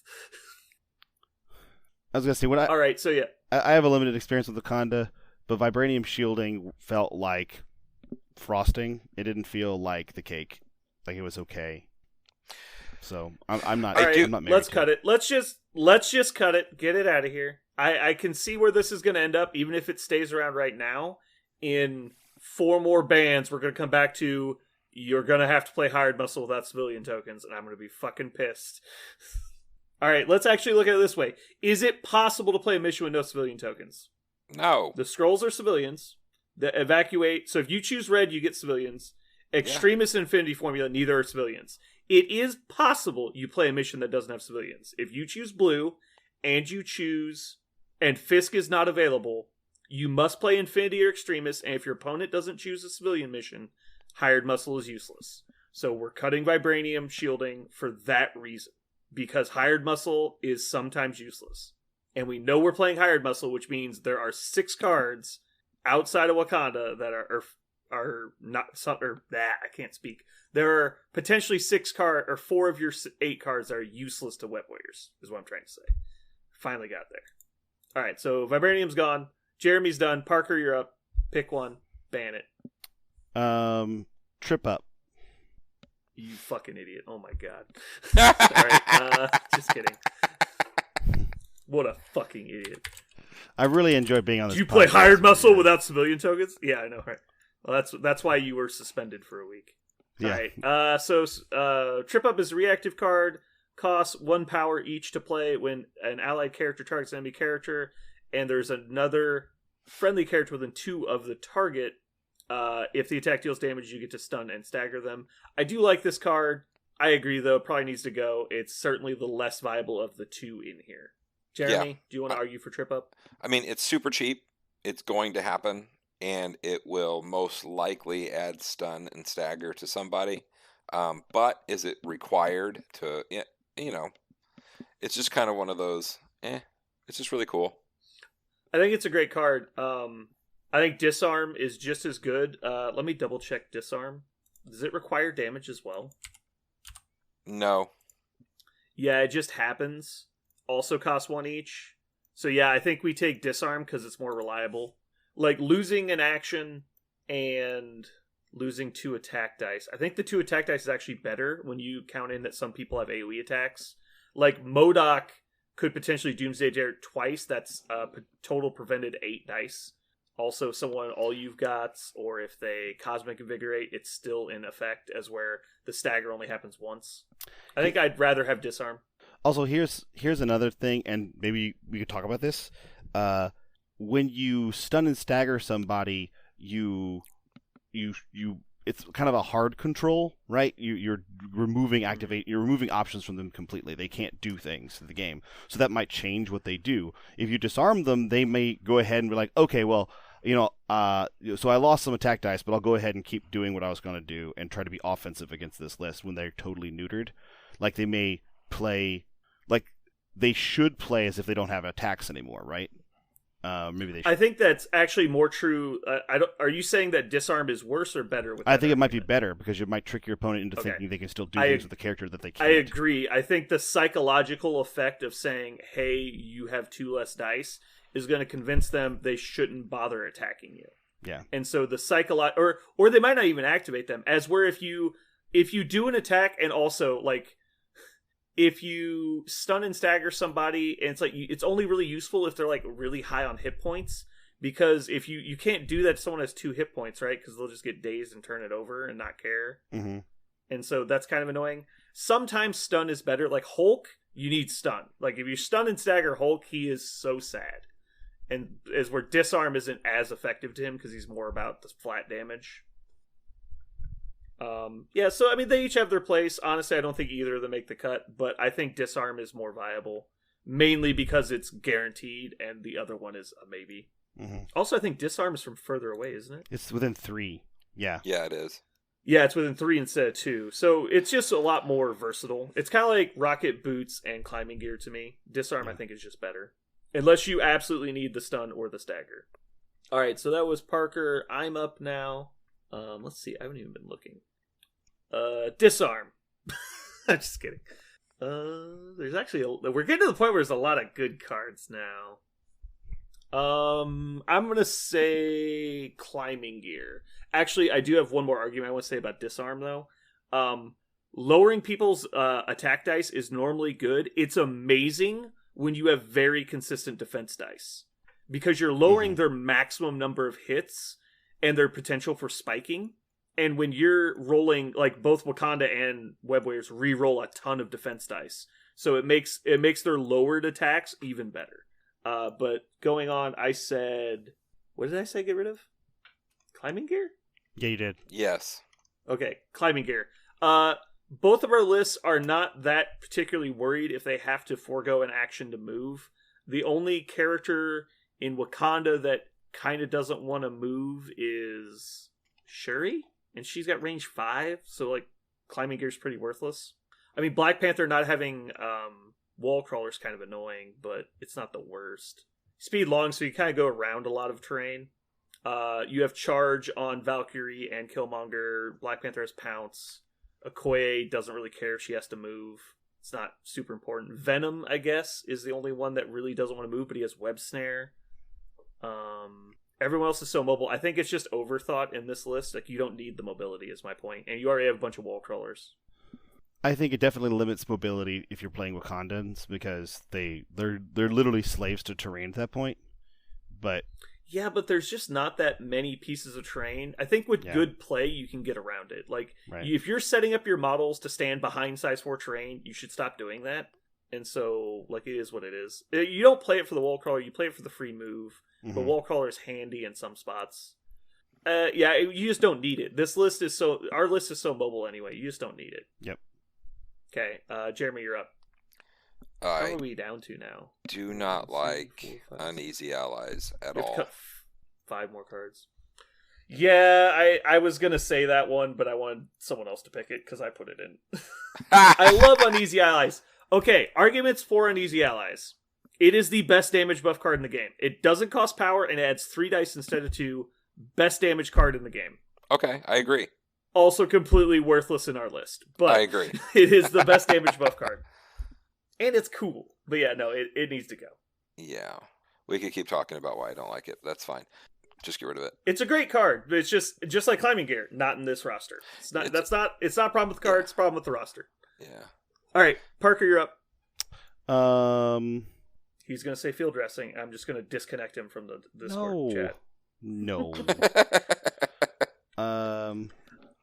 I'm actually going to say, because I want to say brace, actually. And yeah, agree.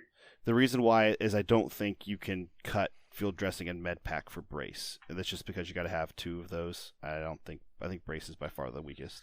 I think you can make an argument that brace is equal to med pack. I just don't agree with the argument. It's my personal view. I would rather be able to heal people that have a deeper well of hit points. That being said, of all lists, a list where you have a lot of 5 hit point characters, you won't have a lot of opportunities to heal people. But med pack is always useful. Brace is not always useful. And you're already playing a list that has a lot of dice re-rolls for dodges, because you've got spider senses and you've got upgrades. You've also got... Actually, upgrades I think is only defense dice, not... Let me check. I'll check Shuri real quick. It's both. But I know that King of Wakanda is is for dodges. Shuri says attack or defense dice, so not dodges on Shuri. But Black Panther, I'm gonna double check because I have been wrong. Yeah, King of Wakanda does say you can reroll dodge dice. So, potentially 7 of your 10 characters can reroll dodge dice in some fashion, and also you have Venom, Killmonger, Black Panther, all 4 physical defense. I mean, there are characters that are like Ghost Spider doesn't want to take dodge rolls, but she's supposed to be in the back anyway. Like I think you just have to live with it. Also, that and the fact right, that we tend to take field dressing and and if you're gonna take that, you kind of need med pack. Yeah. Mm-hmm. And you have Also, Venom, who's got a deep well of hit points. I was gonna say medpacking Venom or Black Panther is so fucking ball busting when you work hard to get him down, and then he's like, nope. Honestly, medpacking Black Panther should just be the end of the conversation. If you successfully medpack Black Panther, your opponent has already mentally conceded. Like, It's so frustrating to have him like, I finally got 4 damage on Black Panther, and you're like, cool, medpack, activate the Extremis console, I got 6 hit points again, and you're just like, like you just like Wookiee yell. That's your only response. All right. So that's gone. So Parker, then me.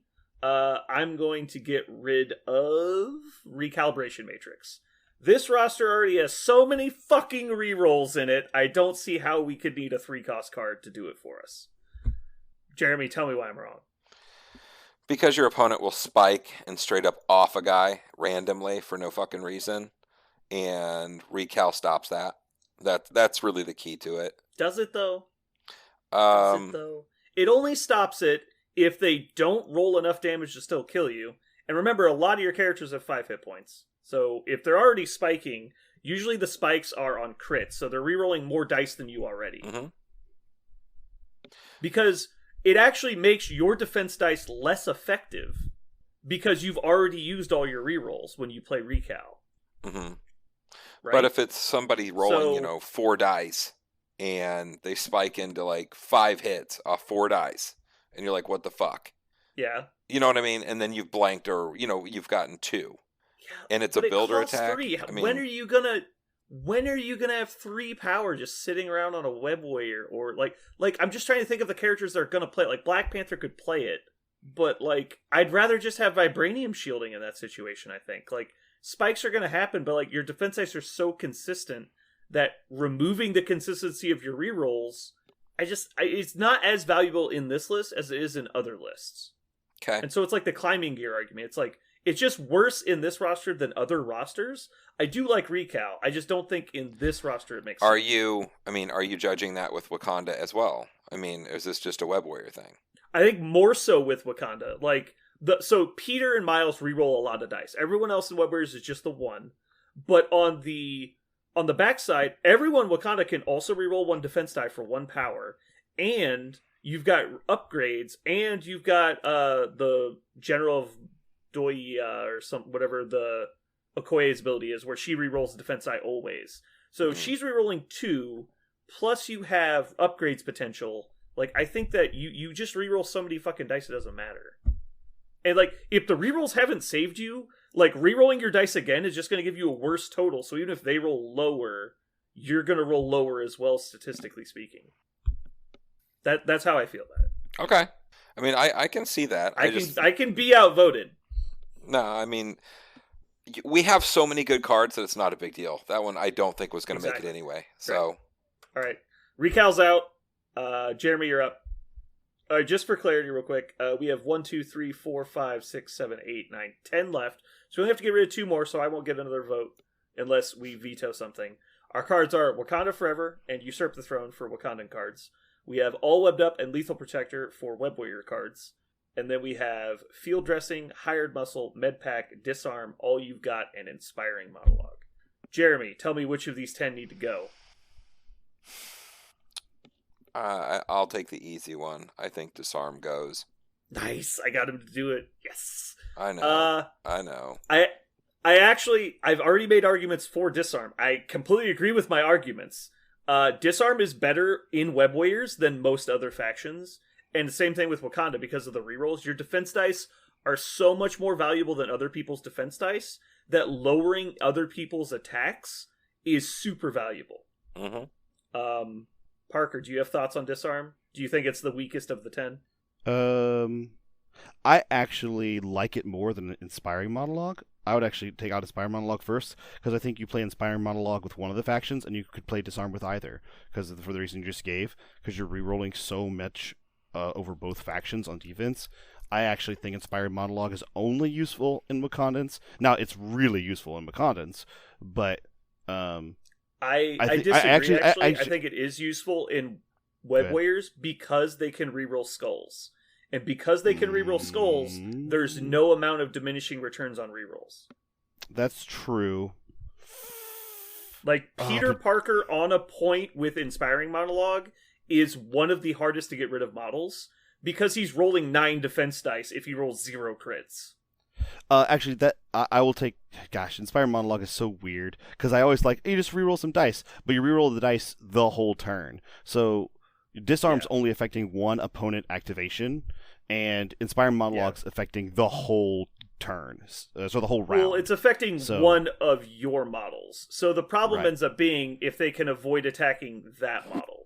And so there are situations like you Inspiring Monologue Killmonger so that Killmonger and Black Panther live, because they can't kill either of them at that point. And then it's kind of the same thing. Like, you Inspiring Monologue Venom and then put Peter Parker behind him. It's like, well, what do you do? Like, if I attack Venom, he punches me and takes little damage. If I attack Peter, I end up attacking Venom anyway and he punches me. And it's like, fuck. Okay. I do think Disarm is worse than Inspiring Monologue. Yep, take it off. I'll take it off. Okay. What am I saying?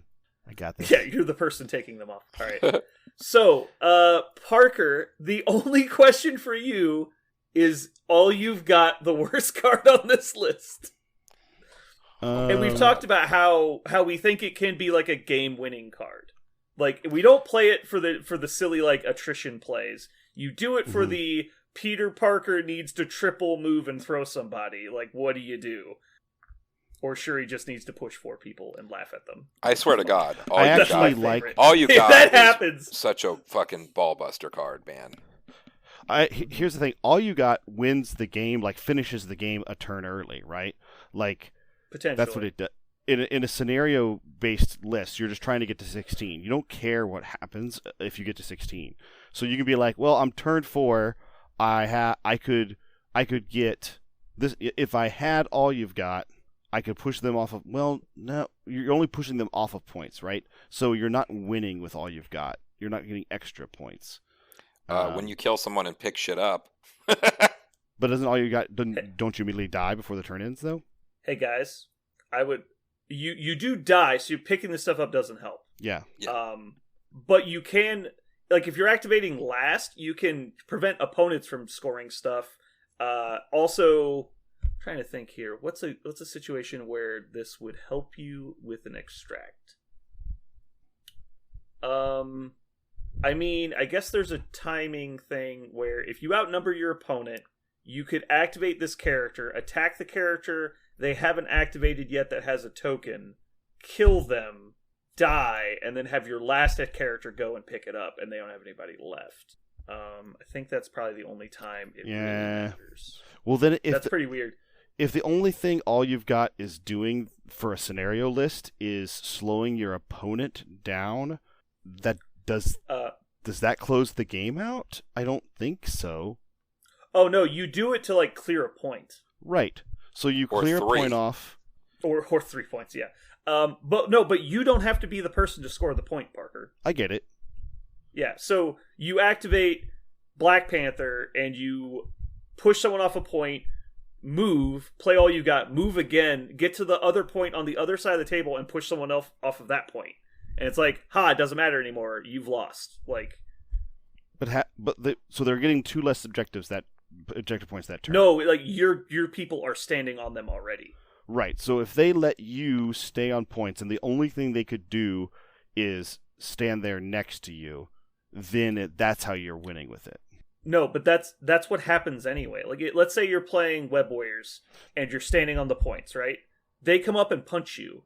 And so if you actually have to activate first in some situation, like you get priority, and they're activating first, they stand on top of you after you've gone. They're like, ha, I'm not getting pushed off this point. And then Black Panther comes screaming from across the table and shoves everyone off the point. You're like, well, damn, I guess I don't. Okay. That's a example. But I actually have an alternative question for you. Is All Webbed Up even playable in this list? I think it don't have uneasy allies. It costs 3. It slows people, and you add 2 dice to your attack rolls. I have not played this card in the last 3 games I've played with Web Warriors. Okay, so this is my thing about All Webbed Up. I totally hear that you might not ever play it. I totally get that. So I bow to experience if this is untrue. But the thing about All Webbed Up is from your opponent's side of the field. When I've played against Web Warriors, when they have All Webbed Up, I have to tell myself every turn, okay, so did I leave myself open to All Webbed Up and just to get screwed out of this game completely? It is, to me, a boogeyman card that if you don't respect All Webbed Up and you play into it, you will just lose. Because you thought you were playing against a scenario team, and all of a sudden they play All Webbed Up and they eat you. You don't need uneasy allies to get eaten by. No, I get that. What's that? Yeah, that's true. You don't need uneasy allies to make it work. I'm just saying, in the games I have played, I think we overestimated its value because if you're truly trying to just go all out on scenario, your opponent has to play against you so poorly for this card to matter. Like, so poorly. And that's what I think I'm noticing, is it's not that, like, I'm changing the way I've played, it's that my opponents aren't walking into the trap anymore. And if they are walking into the trap, it's not, like, I don't need it to win anyway. So let me throw one more. That's how I feel about it. One more thing about All You Got. Say you have to play Gamma, and you're playing to kill, you know what I mean? Like, it's a mosh pit in the middle. Then All You Got is offing a couple guys. Like, it's doing some work for you. Like, Usurp the Throne plus All You've Got is just like prepare to die. Like, it's murder. Yeah. It's like you're guaranteed triggering it, and you're getting kill count tokens for your trouble. So Wakanda Forever, and then he goes. He hits. And then Wakanda Thanos Forever. twice. 5 attacks. 5 attacks. He could solo Thanos at that point. Yeah. Oh no. Does this work that way? If they field dressing the Usurp the Throne target, I think you get 4 points. Because it says, if Killmonger dazes or KOs that character this round, the controlling player scores 2 points. So you go in with Usurp the Throne, you daze them with 2 attacks, right? Then they field dressing him after he's done, and then you Wakanda Forever and he kills them again. It's still the same round. Do you get 4 points? It's still the same round. It'd have to be a different round. So you're saying it just checks at the end? Yeah, let him live, and then kill him again next round. Yeah, it would have to be round. Yeah, you're probably right. What? Yeah, it probably works that way. So, but my initial reading was, if Killmonger dazes or KOs that character this round, the controlling player scores 2 points. And so that's not if he does at the end of the round, it's when he does it. So if Killmonger dazes or KOs that character this round, his controlling player scores 2 points. So when I daze you, I get 2 points. And then when you field dressing him and I daze you again, I get 2 points, right? Like, does it check at the end of the round, or does it check when you daze or KO them? I think it checks when you daze them. It doesn't matter right now. We can look it up. I'm sure it's on the forums. This has obviously been asked. I'm just curious. I haven't bothered to check into this one. I wonder if you do. I think you do. Which would just mean your opponent would not play field dressing, because that'd be dumb. But it'd be funny. And meanwhile, Blood Red and Personal was up. Blood Red and Personal was up, so you also got an extra point or something. But anyway. I honestly think All Webbed Up is less useful than All You've Got. But I think All You've Got is a lot less intimidating than All Webbed Up. Like, people look at All You've Got and they think it's like, I think, a silly card. I don't think they actually respect it. And so I think if you have All Webbed Up and you're playing Web Warriors, people will avoid clumping up around you. And to be fair, the prolonged slow effect is not worthless. Especially if you're moving people's models around and then they're still slow to try and move back. That is really annoying. It is a pain. How much does all webbed up cost? Is it 3? 3. That's the problem. Is it's too expensive because generally speaking, you don't have a bunch of web warriors in a small space, and so only one of them's in a great spot, but it's usually the one that's about to attack. And so they don't want to spend 3 and then attack somebody. They want to use their big attack. So that's the problem I've had. Well, that and I like the idea that you have, someone who's got 1 health left, getting ready to die, surrounded by a bunch of people, goes. Then you're like, well, oh yeah, just the coup de grace. We're going to go again. Yeah. You can kill him just fine later. Yeah, I think all you've got has a lot of potential. I'm trying to think of situations it works where it's not like really weird, obscure stuff. I mean, all webbed up is more generally useful, but all you've got, I think, is better in the right spot. It's kind of like vibranium shielding. It's like it's really good when it matters, but is it gonna matter? So does it count as well? Like, do you get priority back? What do you mean for priority back? So, for all you've got, you still activated the character. Yeah.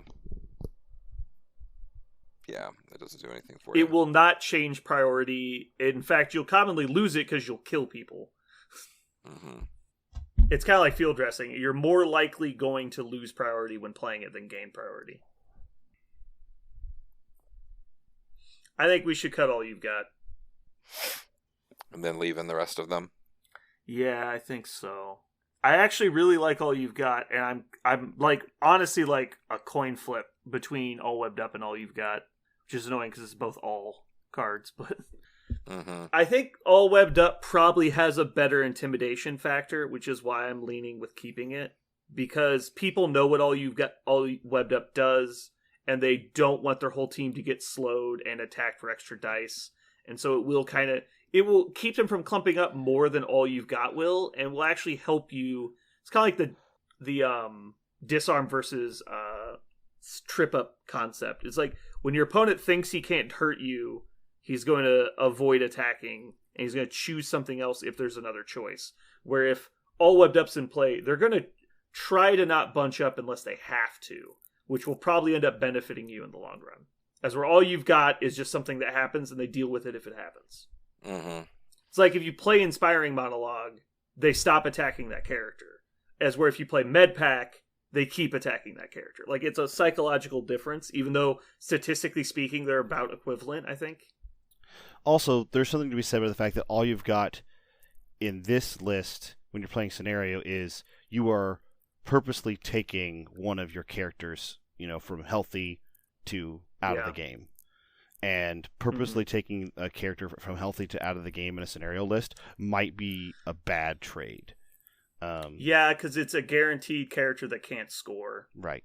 Unless you then play field dressing, which is very unlikely that you're going to field dressing a character that's already activated. Yeah. It's almost always a bad choice. So yeah. I think that's another good point, Parker. Yeah. All right, let's cut it. It's out of here. It's garbage. Whew, that was a long list. Alrighty.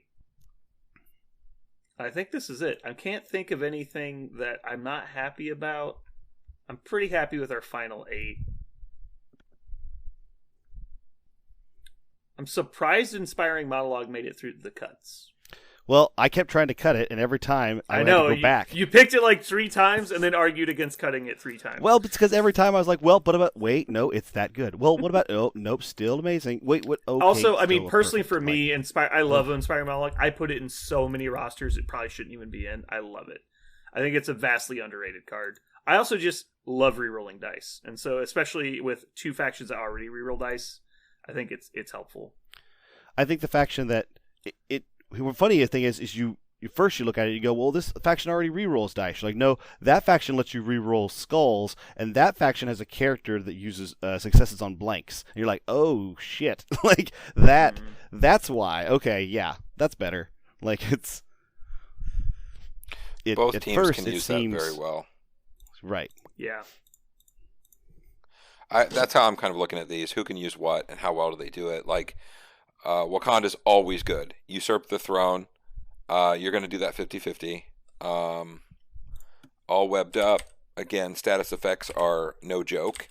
So even if you slow them and do a tiny bit of damage or no damage, shit, man, maybe just slow them down. That's pretty awful.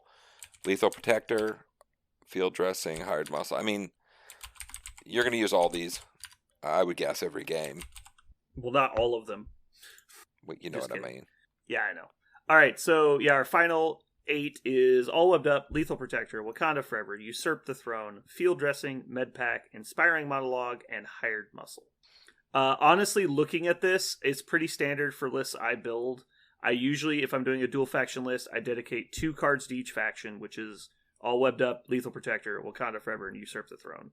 I always put in Med Pack and Field Dressing unless I need one of the other ones specifically. Like if I'm playing Hulk, I'll usually put in Patch Up over Med Pack.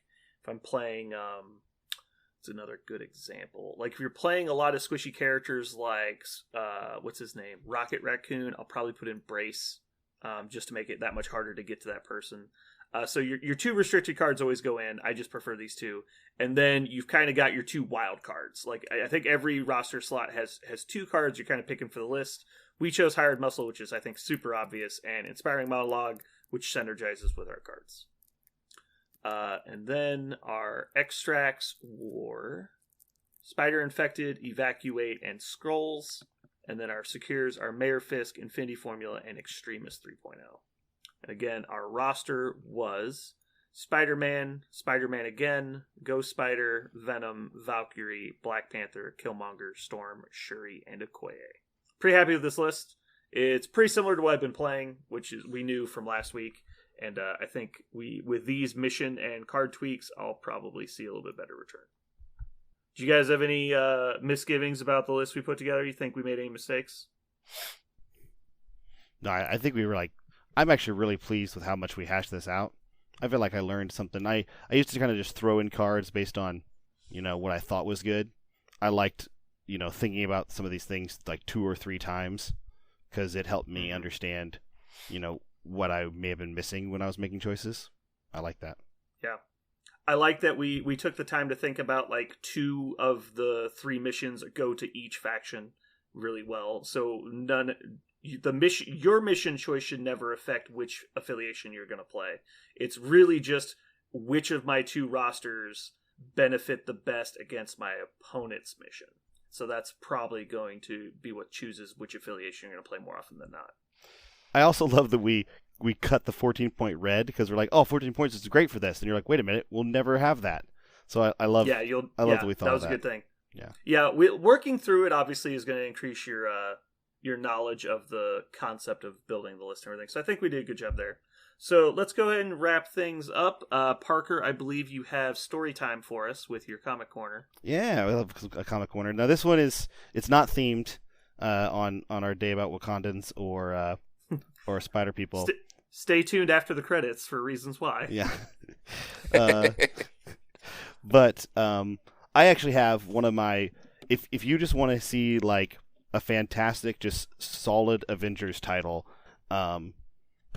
they've rebooted the Avengers many times, but Brian Bendis and John Romita Jr.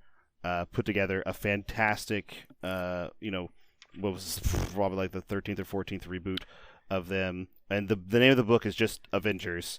And I'm gonna see if I can find like at least a time it was published.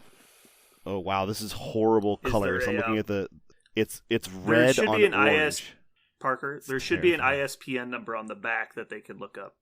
Oh yeah, the ISBN number would be 978 7851 45004. So 978 7851 45004. And basically it's super traditional, awesome Avengers. It's one graphic novel that fits into a really cool period of Avengers where Spider-Man and Wolverine were added. It's not like a huge crossover problem. It's just an Avengers problem. Kang the Conqueror is messing with time because Ultron has won in the future, and he doesn't like that. So he is collecting the greatest warriors from all over time to fight him, and by messing with time that much, he literally breaks the time stream. So it's up to the current Marvel Avengers roster to stop him. And one of my favorite lines in this is with Spider-Man. He is in this timeline, Thor has just been resurrected and he's joined the Avengers again, so everybody's back on speaking terms after all the stuff that happened after Civil War and then the fall of Asgard and all that stuff. And so Spider-Man has never been on an Avengers team with Thor before, right? So he joined while Thor was gone. And so the very first thing that shows up is Kang appears out of nowhere and says, "I am Kang and I need your help to save something that I'm doing in the future."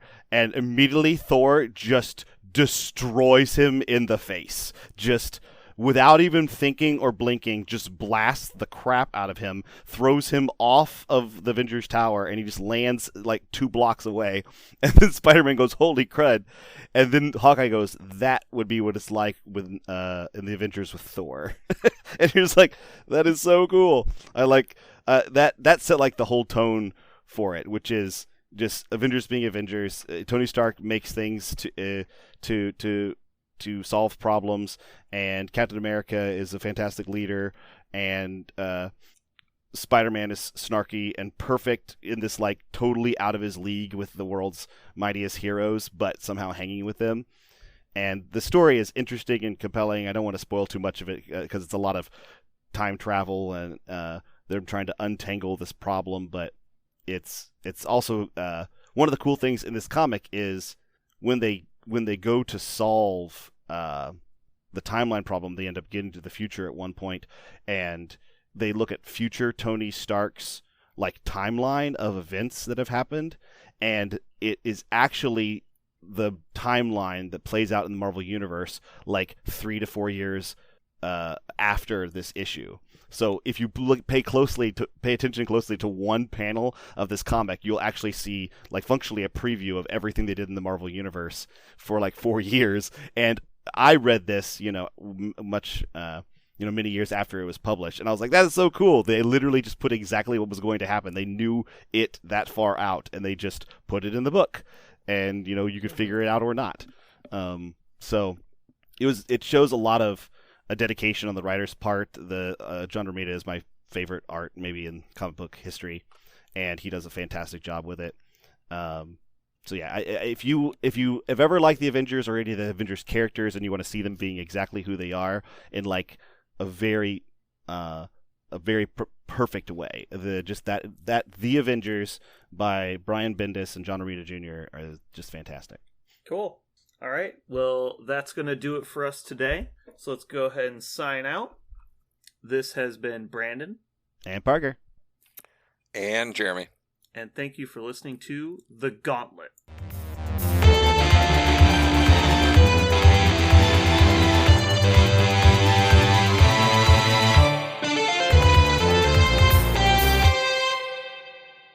FYI, my Audacity started a couple seconds late. I got all the claps. But... Yeah, I know, because you were fucking reading your comic when I was talking. No, I wasn't reading a comic. I could fucking see you, Parker. All right. So as long as you clap the right time, that's fine. So Parker, you were talking about how you didn't have any Inhumans comics because you're not well versed in the Marvel lore. Yeah, I guess I have nothing. I got nothing. I got my 2 X-Men comic books. They're super good. I like X-Men a lot. Doesn't everybody like X-Men? Oh, Jesus. Inhumans. What?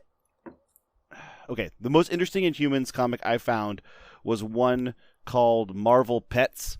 It featured Lockjaw as the main character, and it was just a bunch of random Marvel characters. Pets. So it's like Shadowcat's Lockheed, the Khazar's Sabretooth Cat, and like Lockjaw was like the leader of the team, and he ends up assembling the Infinity Collar, which is exactly what it sounds like. It's the Infinity Gems on a collar around his neck, and that was the most interesting story I could find about the Inhumans. Parker, I know from experience that you absolutely love stories where dogs are the main focal point and they talk a lot. So why don't you just go ahead and tell me about your favorite dog characters? in stories. Oh, You brought this on yourself. no. Sounds like a fucking comic book you would get from your dentist office for a 7-year-old. So I found a novel series that was recommended to me called the Iron Druid Chronicles. It's actually not a bad storyline, but at one point, he's a druid, so he can bond with animals and speak to them. But his dog becomes the main focal point in a couple chapters. And the person who does his voice on Audible literally just tries to imitate Scooby-Doo, I think. And it's so horrendous. It's so hard to listen to. And it's just like an hour solid of the dog making dog puns for no reason. It was so shoehorned into the story that it just felt out of place, and it was awful. It's terrible. It ruined the entire book. And Parker couldn't stop complaining about it for months. Here's the thing. This book was like you can hear his upsetness in his voice. This book he's still twisted up about it. This book was like an amazing like confectionery masterpiece of, imagine it like a box of chocolates, right? No Forrest pun intended, Forrest Gump pun. It was really wonderful. Like everything was really interesting. The lore, the universe, the characters, they all set up. And then every once in a while, like in a box of chocolates, you bite into one and you're just like, what the fuck is this? And that is Oberon, the dog from the goddamn Iron Druid Chronicles. I don't think I've ever been so furious at a story before than I was driving back the whole book. from. That was Adepticon, right? That was Adepticon that we were driving back from. I mean, yeah, we were listening to the earlier books together, but then you started listening to them on your own. Because I don't know, Right. For our listeners, me and Parker really enjoy Audible because we're usually doing things, and so we can get through novels while, also performing other tasks. So, like, I can listen to it while I'm working sometimes or painting, and so, anyway. Yeah, so we listened to the first couple together, and then Parker picked it up on his own. I remember specifically I didn't listen to this one with you because you called me when you heard the line. Oh, and yeah. you were so mad. You were, like, shaking. I remember I was in a car with you listening to, I think it's like book 3, and he makes like a Shakespeare pun. He takes like a Shakespeare line. Yeah, he's like, it was, a dog by any other it. name would smell less sweet. And I remember I remember that moment like gripping the wheel of my car. Like I thought I was going to rip the wheel off. I was white knuckling you're hard. Just looking for a telephone pole to end it all. Like this cannot be allowed to happen again. Oh my God! I was in such. I remember the place. line that almost killed you. What literally killed you from committing suicide was "Cry ham hock and let loose the hogs of war." Oh my God! He said that. That's what he said. Bad. Oh, because dogs love meat so much. Oh my God! I'm so sorry.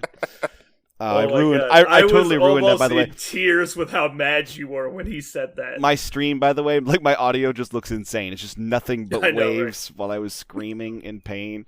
Oh, yeah, that's what he said. He did say that. I don't think my eyes have ever been so wide, like listening to something. I was just blown away by how dumb that was. Yeah. By the way, in the same the rest of the book series is great. Yeah, the main character, the Iron Druid, is super interesting. He interacts with lore. The guy who writes it obviously is he's learned so much about mythology. It's super interesting to like expand. It's super cool. But man, I do want to defend the book series for a second because, like you just said, he's really good at building a world and bringing a lot of the different mythos into it. A lot like Jim Butcher, who represents all the different like theologies in one setting. Mm-hmm. He does that really well, like Butcher does.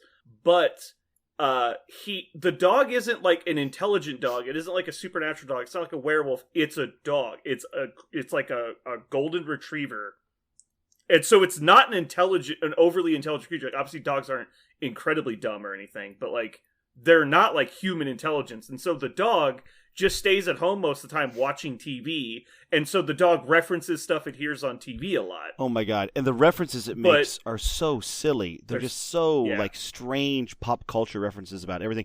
He'll be like looking at a medieval blood ritual done by this coven of witches, and they're like, "Ooh, that looks like something I saw on Sesame Street." And you're like, "What the heck are you talking about? You stupid, stupid dog! Go away!" Yeah. Like, it's probably a combination of the voice actor went off the deep end trying to make the dog voice, and then also a lot of it feels like really poorly timed comic relief.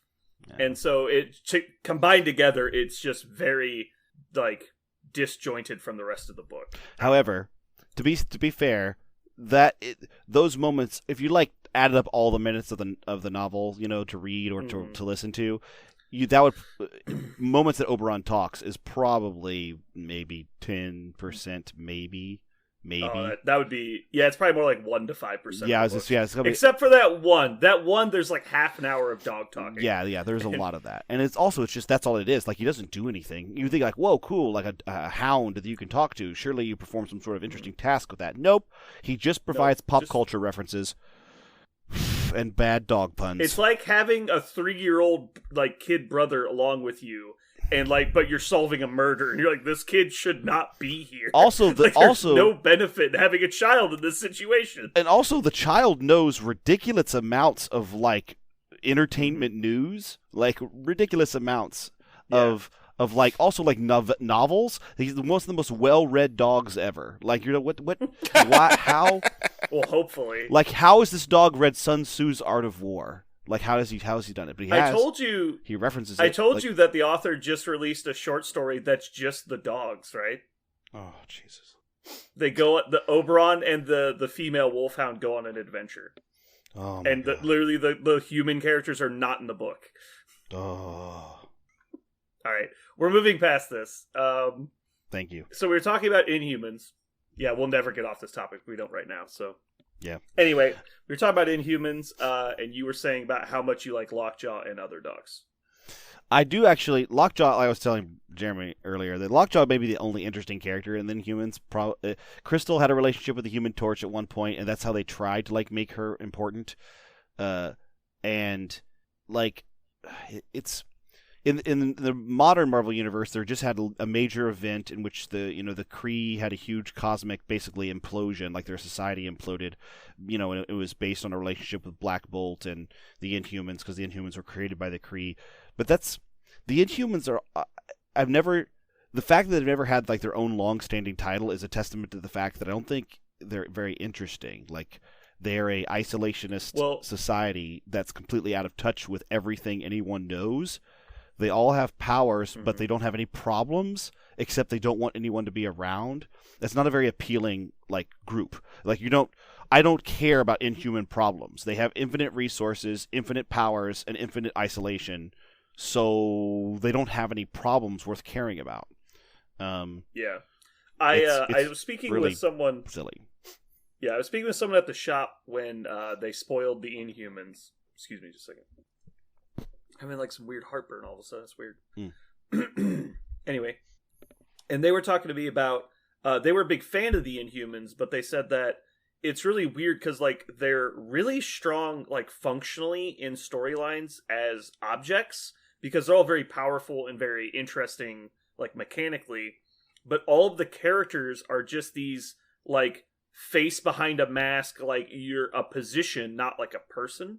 Like, even the court, like, they're not well fleshed out people. Right. And, like, they're so secretive that it's like DC Comics where it's like, well, Batman's kind of fleshed out, but, like, what does Bruce Wayne do in his spare time? Like, what's his hobbies? Oh, he's Batman. It's like, that's not a hobby. That's, like, an occupation. He's like, well, he's Batman. It's like, well, what does he do for fun? Like I don't know. Like, who knows? Like, but, like, you look at Iron Man, it's like, well, I know what Iron Man does for fun. He, like, goes to the bar. He shows off that he's fucking Iron Man, and then, like, tries to hook up with some girls. That's basically all he does. Like, but, like, so it's just, like... Billionaire, playboy, genius. Right, they're, like, trying to put the characters on this weird pedestal, like, you're not allowed to interact with them, but that makes them not interesting. Yeah. Like, it just makes them scary, maybe, because they're powerful, but, like, you have no connection to the character. And Go ahead. Go ahead. No, I'm done. That's it. They've tried to, like, in more modern stories, they've tried to make them kind of like a Downton Abbey kind of story, where, like, the High Court has these intrigue and scandal and secrets, and, like, that's how they've like presented their problems.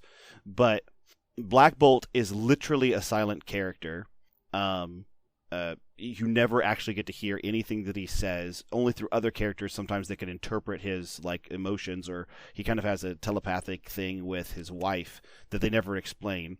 And that's the other thing. They all have Jedi kind of powers. Like, none of them ever get explained for any reason. Like, they basically have midichlorians. You know, with Terrigenesis is a similar thing. It's just a thing that gives them powers, and you never helped to understand why.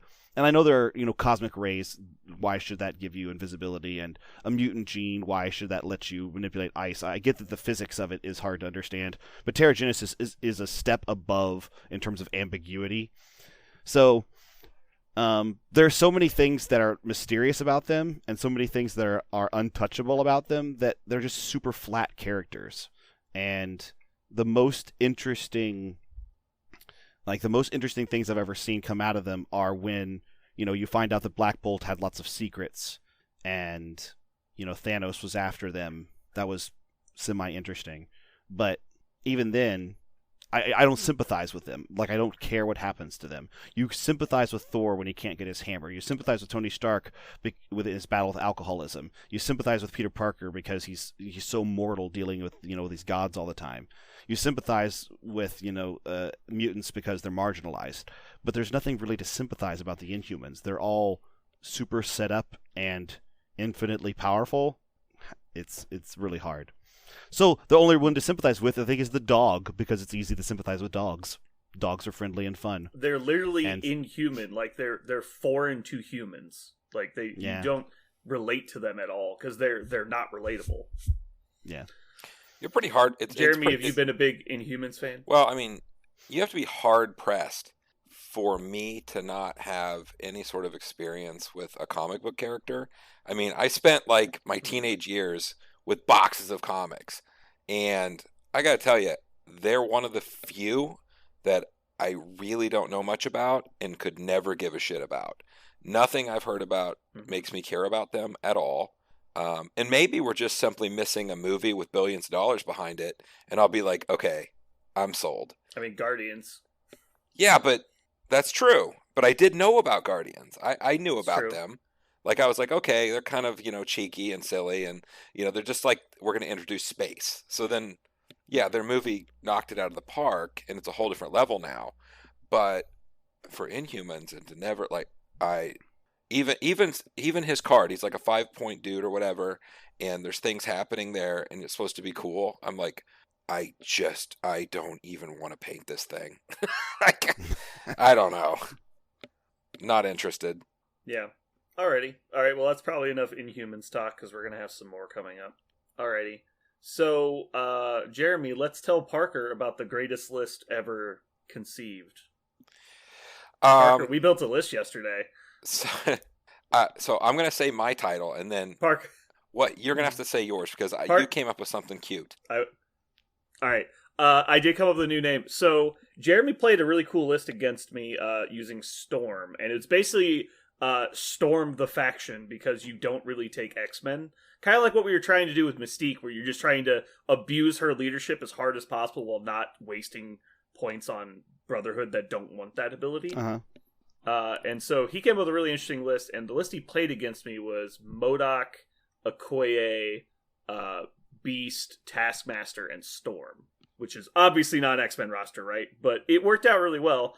So it gives a lot of mobility to a lot of characters that don't have mobility. And then Beast is mobile, but he's Beast, so whatever. You need another X-Men, so why not take Beast? Because getting to place a medium base is better than getting to place a small base with Wolverine. And Wolverine's already mobile, too, so... Mm-hmm. The most important part is he was 3 So we started points. theory crafting. Yeah, it's 3 points, yeah. Exactly. So he lets you get your faction for 10 points, and then spend 7 points on MODOK and Okoye, or MODOK and whoever. Which I pointed out that actually Nebula would be a good drop-in, because if Nebula can close the gap, she's way more dangerous. Because she'll get there with power and actions. But anyway, so I suggested we do all melee or all ranged, and then abuse it in different ways. So if you have all melee team, you get like 1 or 2 guys with charge, and you dig in the first guy, and then you start leapfrogging that guy to get the rest of your people in. And so everyone becomes mobile for one person being mobile. Or the ranged people, and you use it to leapfrog out of combat with people. And so they have to keep moving to get to you, but you place out of combat and shoot them. And so that would be really annoying because you're taking full advantage of the always placing. And then also, if you're placing out of combat, it means you're getting cover. If you're placing in combat, you're not getting cover. Right. And so you get to use the cover a little bit more. And then we started building the roster. If Jeremy, do you remember what we ended up with? I do. You sent me the list, didn't you? Yeah. Here. Or if you have it, go ahead. So I will open it up, and it's called the Bang Bus.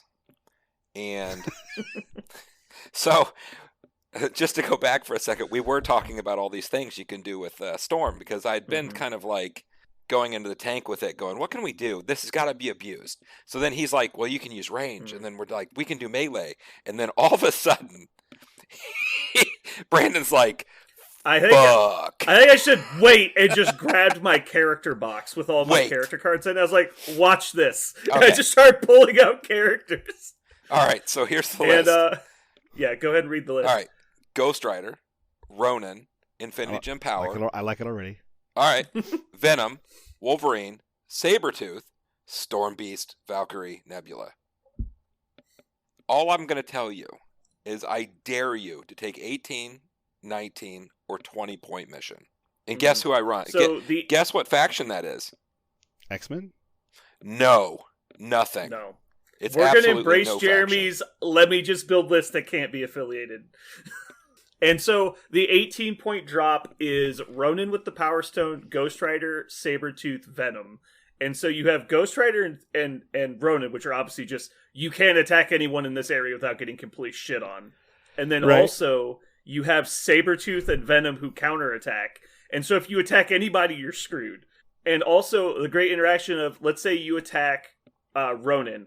Venom lethal protectors to bodyguard for him. And then they're not attacking Ronin anymore, so then he accuses them after they damage Venom. Then he so many snacks attacks them back when they're judged, so they don't get power for being damaged. They automatically gain bleed when you attack them with your symbiotic tendrils, and they don't gain power for any of it. And Ghost Rider gains 1 power. And Ghost Rider gains power. Element. It's just such a ball of hate. The element for the list that's really cool is basically your faction is everybody has a card that is going to kick you in the nuts. Tactics card. Like, it's very personal. Like, every card, that can be like the faction. Every card will punish the shit out of you. Yeah, so you've got Deal with the Devil in case you can squeeze in a 2-point character. Lethal Protector, obviously. Exceptional Healing. Weapon X Program. And then after that, I think it goes to Face Me. Yeah, Face Me because you have 3 characters that will probably generate enough power, but forcing people to attack Sabretooth is hilarious because it gives him power, it deals damage to him, he gets stronger for it. And so if you walk up and punch him, first off, he gets to punch you back. Then he gets to pay 3 power to roll extra dice on his next attack that is also free. And if you're judged, you're not even getting power for like the stuff he's doing to you. And it's so great.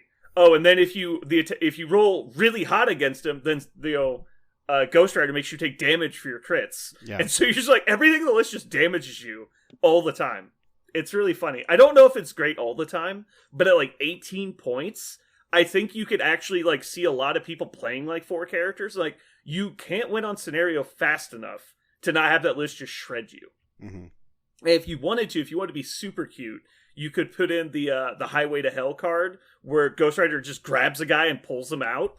And so you just drive by, pull a guy out. It's like, who's already activated? That guy activated first? He's dead. And you just chain him into Venom, Sabretooth, and Ronin. You're like, have fun over here, buddy. And he's like, I am so beyond dead. And just everyone just dogpiles him. All right. So a friend of mine from 31st Century, his favorite movie title ever was a movie that he randomly found on, I think it was Hulu.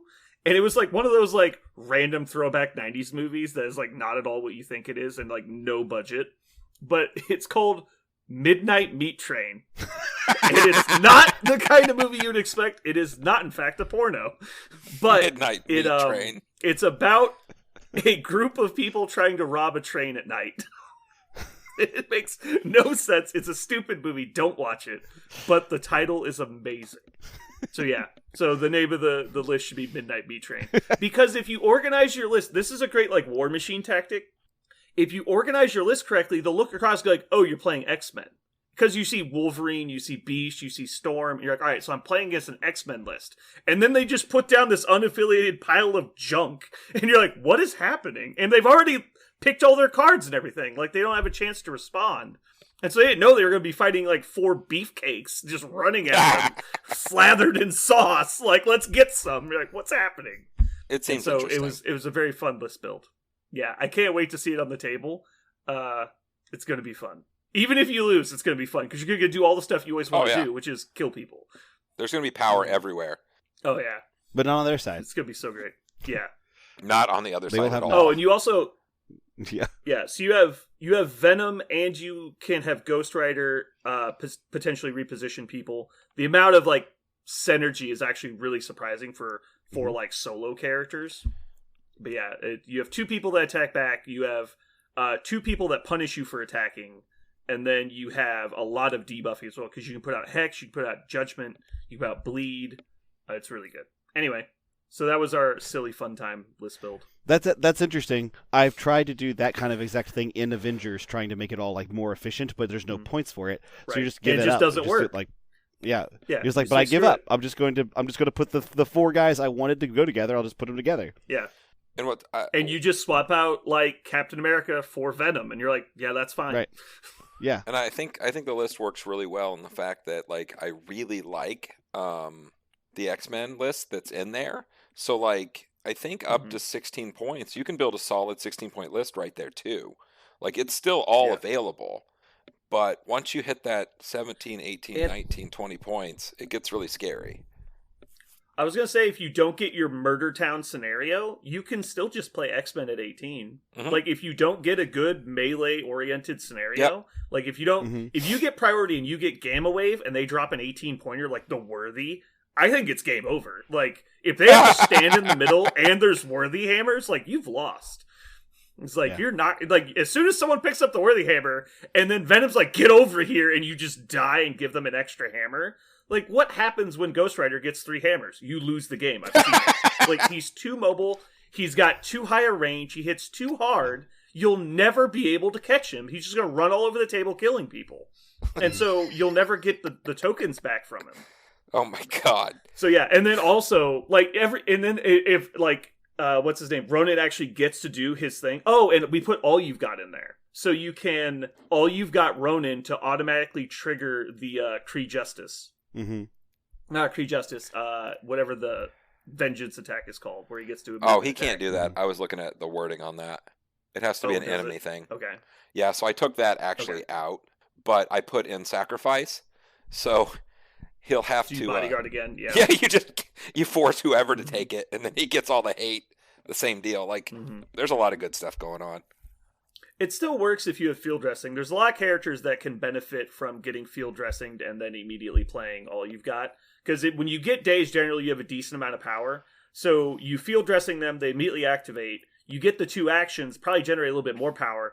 Then All You've Got, and just lay into them again. Because if you've only got the 1 hit point, you're going to get dazed again. And you don't want to get dazed at the start of next turn. You want to get dazed now. And so you get 4 actions out of a dazed character for 8 power. Seems fine. I'll pay 8 power for 4 actions. And then you deal with 4 the devil, activations, and then Ghost right? Rider Not pops 4 up actions. somewhere else. It's 2 activations. Oh, it's 2 activations. Yeah, because you field dressing them, they activate. All You've Got, they activate again. Ah. If you do that with somebody like Drax, Jesus. Yeah, and I mean, you don't have to All You've Got them. And sometimes, like, if they run into you and they do a bunch of damage, like, let's say Ghost Rider's sitting at 1. If you don't have healing in your list, and you're like, well, I'm going to get dazed anyway, I might as well get 4 attacks out of Ghost Rider, and then, drop the tokens. Oh, and you can All You've Got Ghost Rider and then deal with the devil. You can do that. And so there's more functionality there, too. You have to have a lot of power, but you can, yeah. Sure. Ghost Rider generates a lot of power, though. He does. He has 6 die. Remember, it's not Ultron lot of power. It's only 8 power. Right. Ghost Rider gets 8 power. Like, that's common. Okay. Are you guys good to go? Let's go ahead and get into the meat and potatoes of this. Deal with the Devil's not 8 power. I thought Ultron was 8 power. It's 8 power for all you've got and Deal with the Devil. Oh, that's right. To do both. Do both. Right, but you're also getting 4 attacks. Right. So you could generate a lot of power. Yeah. Oh, and keep in mind, so if he's injured, you would be paying 8 power for 4 actions, and you don't activate. Because when you deal with the devil, you remove the activated token. Yeah. So it's 6 actions in 1 turn. No, I am 100% confident. I think Ghost Rider in a griefing list of any kind is super strong. He's super duper good. All right, here we go. Let me put in a timestamp so I know when the hell we started this thing. Why can't I click? Oh.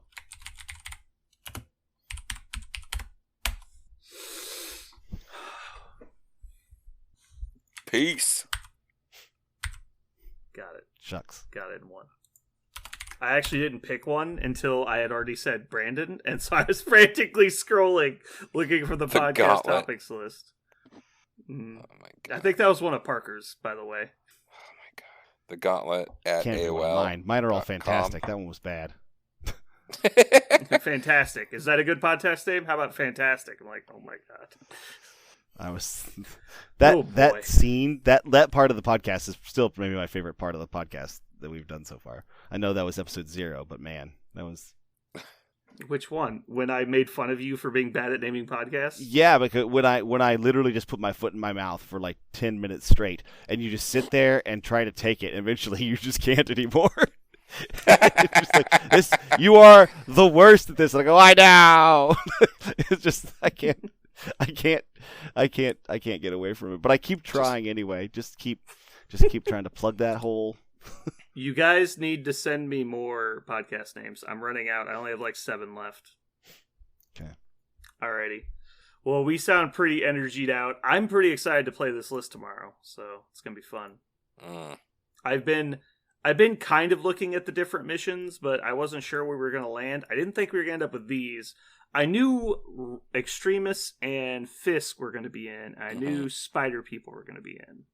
But yeah, the evacuation I kind of decided on last night when I was playing Jeremy. But Scrolls I was not expecting. I think it's gonna be a good choice, so pretty happy. Yeah, the I more we think play Evacuation, the Cactus more I Guards, like it. too. I've always liked it. It's pretty handy. The thing I like about it is it's very neutral. The civilians don't fuck with you. They're just civilians, and they're like, you move slow, or like you get moved in the power phase. Like they're just civilians. Like they don't fucking damage you. They don't fucking stab you and make you stunned. Like they're just calm. It's like chill the fuck out. It's like the only civilians that like have seen a horror movie, and they're like, yeah, you go out the door and you get to your car and you fucking leave. That's how you live. And like, so that's all they care about. Is where all the other ones are like grabbing you and falling down and running upstairs. Like that's a good way to escape. Like